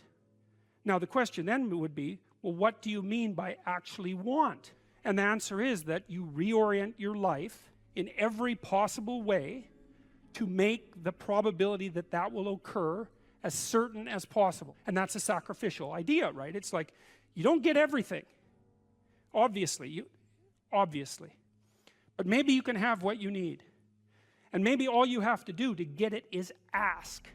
But the asking isn't a whim or today's wish. It's like, you have to be deadly serious about it. You have to think, okay, like, I'm taking stock of myself. And if I was going to live properly in the world, and I was going to set myself up such that being would justify itself in my estimation, and I don't mean as a harsh judge, exactly what is it that I would aim at? Sit on your bed one day and ask yourself, what remarkably stupid things am I doing on a regular basis to absolutely screw up my life? And if you actually ask that question, but you have to want to know the answer, right? Because that's actually what asking the question means. It doesn't mean just mouthing the words. It means you have to decide that you want to know. You'll figure that's out so fast it'll make your hair curl.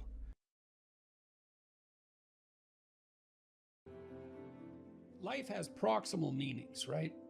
There's the meaning that you experience when you're engaged in a piece of art, or when you're reading, or when you're engrossed in a movie or in a conversation. There's the meaning that emerges within your relationships with people that you cherish or are enthusiastic with. There's meanings of security and predictability. There's meanings of duty and responsibility and active engagement with your job and your career. There's meanings of aesthetic pleasure. Now,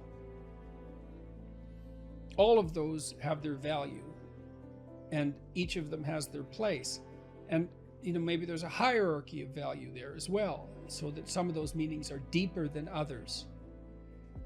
And then you might say, well, what characterized the deepest of all meanings? And it would be something like relationship with the transcendent, and that would establish a relationship between you and what's always been conceptualized as God, which is generally supposed to be something ineffable, right? It's not definable, but you might think about it as the central animating spirit of the age, or the value around which all other values are organized, or the wisdom of the ages, or the creative spirit that possesses you when you're inspired, or what grips you with enthusiasm at a sports event or at a musical event.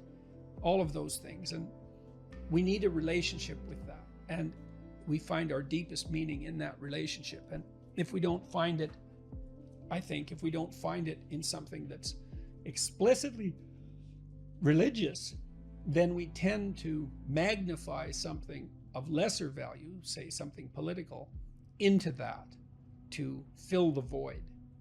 So yes, life has proximal meanings without God, without eternity, but at the ultimate level, something's lacking. And it's the desire to fulfill that lack that, and maybe the lack itself, that's part and parcel of the religious instinct. So you can kill God, but you can't. That doesn't rectify the hunger for God. And then that hunger seeks out replacements. That's how it looks to me. So, and then, you might also say, well, does that mean you have to believe in God? And I don't think of the proper answer to that is that you need to agree with a propositional statement. Does God exist? Yes. Like, is this table there? Yes. It's not that kind of relationship. I mean, it's characterized in the Old Testament as a struggle. So Israel means those who struggle with God. And you have to participate in that struggle. And you can do that, weirdly enough, as a believer or as a non-believer. Maybe sometimes more intensely as a non-believer. The issue might be more paramount then, the issue of virtue and the issue of the ultimate orientation. If you're plagued by bouts of depression and anxiety, that does destabilize your identity. So it's almost by definition. But having said that, look, this is when habit and plan and strategy are so useful. So in the periods of depression that I've had, and some of them were long and certainly the most unpleasant experiences of my life. This is when you need a philosophy, let's say, that's allied with your vision and your strategy to sustain you. Because what would happen to me is that, I have a vision, and I suppose the vision is of a world that's better, that's less likely to descend into ideological catastrophe, and where people are more responsible and more awake and more educated and healthier. All of that, a vision of a better world, a world that's less hellish at least, but also a better world, and some sense of what role I might play in that. And so that's very motivating. Like, it's a profound goal to try to make things better. And you can do that locally. You can do that for yourself. You can do that for your family. You can do that for the broader community. And all of that's worth it, man. It's worth making some sacrifices for. It's worth suffering for to some degree. And then you decompose that into the day-to-day and week-to-week strategies and actions that you're undertaking, the plans and the activities that you're putting forward to make that dream a reality, to realize it. And then when the depression and anxiety come along, you think, part of it with depression, it's just bloody endurance. It's like you get up and you work through the next hour, you try to stay on track, you try to implement your strategic plans to the best of your ability, and you hope and you pray that you'll get through it. You'll get through it, and that the darkness will recede. And you stay on track. You eat even though you're not hungry. You get up even though you want to stay in bed. You interact with people even though you'd rather be alone.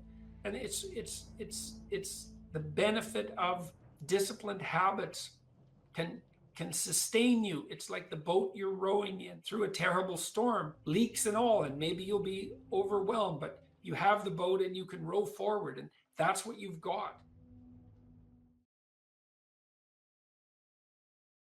You only have to ask a stupid question once.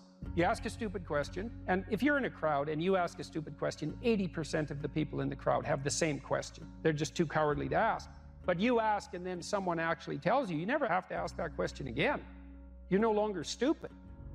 What stupid thing am I doing that I could quit doing? That I would quit doing? Because those aren't the same thing, right? Because you know there's stupid things that you're doing that you're just not going to quit doing because you like them. But there might be something on the edge there where you could stop that. If you want to know something about yourself, sit on your bed one night and say to yourself, you got to mean this, like you got to be desperate. This is no game, this. My life is not everything I want it to be, and perhaps it's not everything that I need it to be. And by need, I mean my life is so unbearable that the suffering that's attendant upon that is make me nihilistic, cynical, bitter, resentful, driving the proclivity to see evil everywhere except within my own heart. Like, these are problems, man. And you ask yourself, you sit on the bed and say, okay, man, I'm ready to learn something. What's one thing I'm doing wrong that I know I'm doing wrong, that I could fix, that I would fix? It's like, you meditate on that, you'll get an answer. And it won't be one you want, but it'll be the necessary one. You know, and it's often something that will point you to small things. Like, that works. You start making those micro improvements, like real micro improvements, real on the ground, actual micro improvements to things you know that are wrong, you'll improve unbelievably rapidly.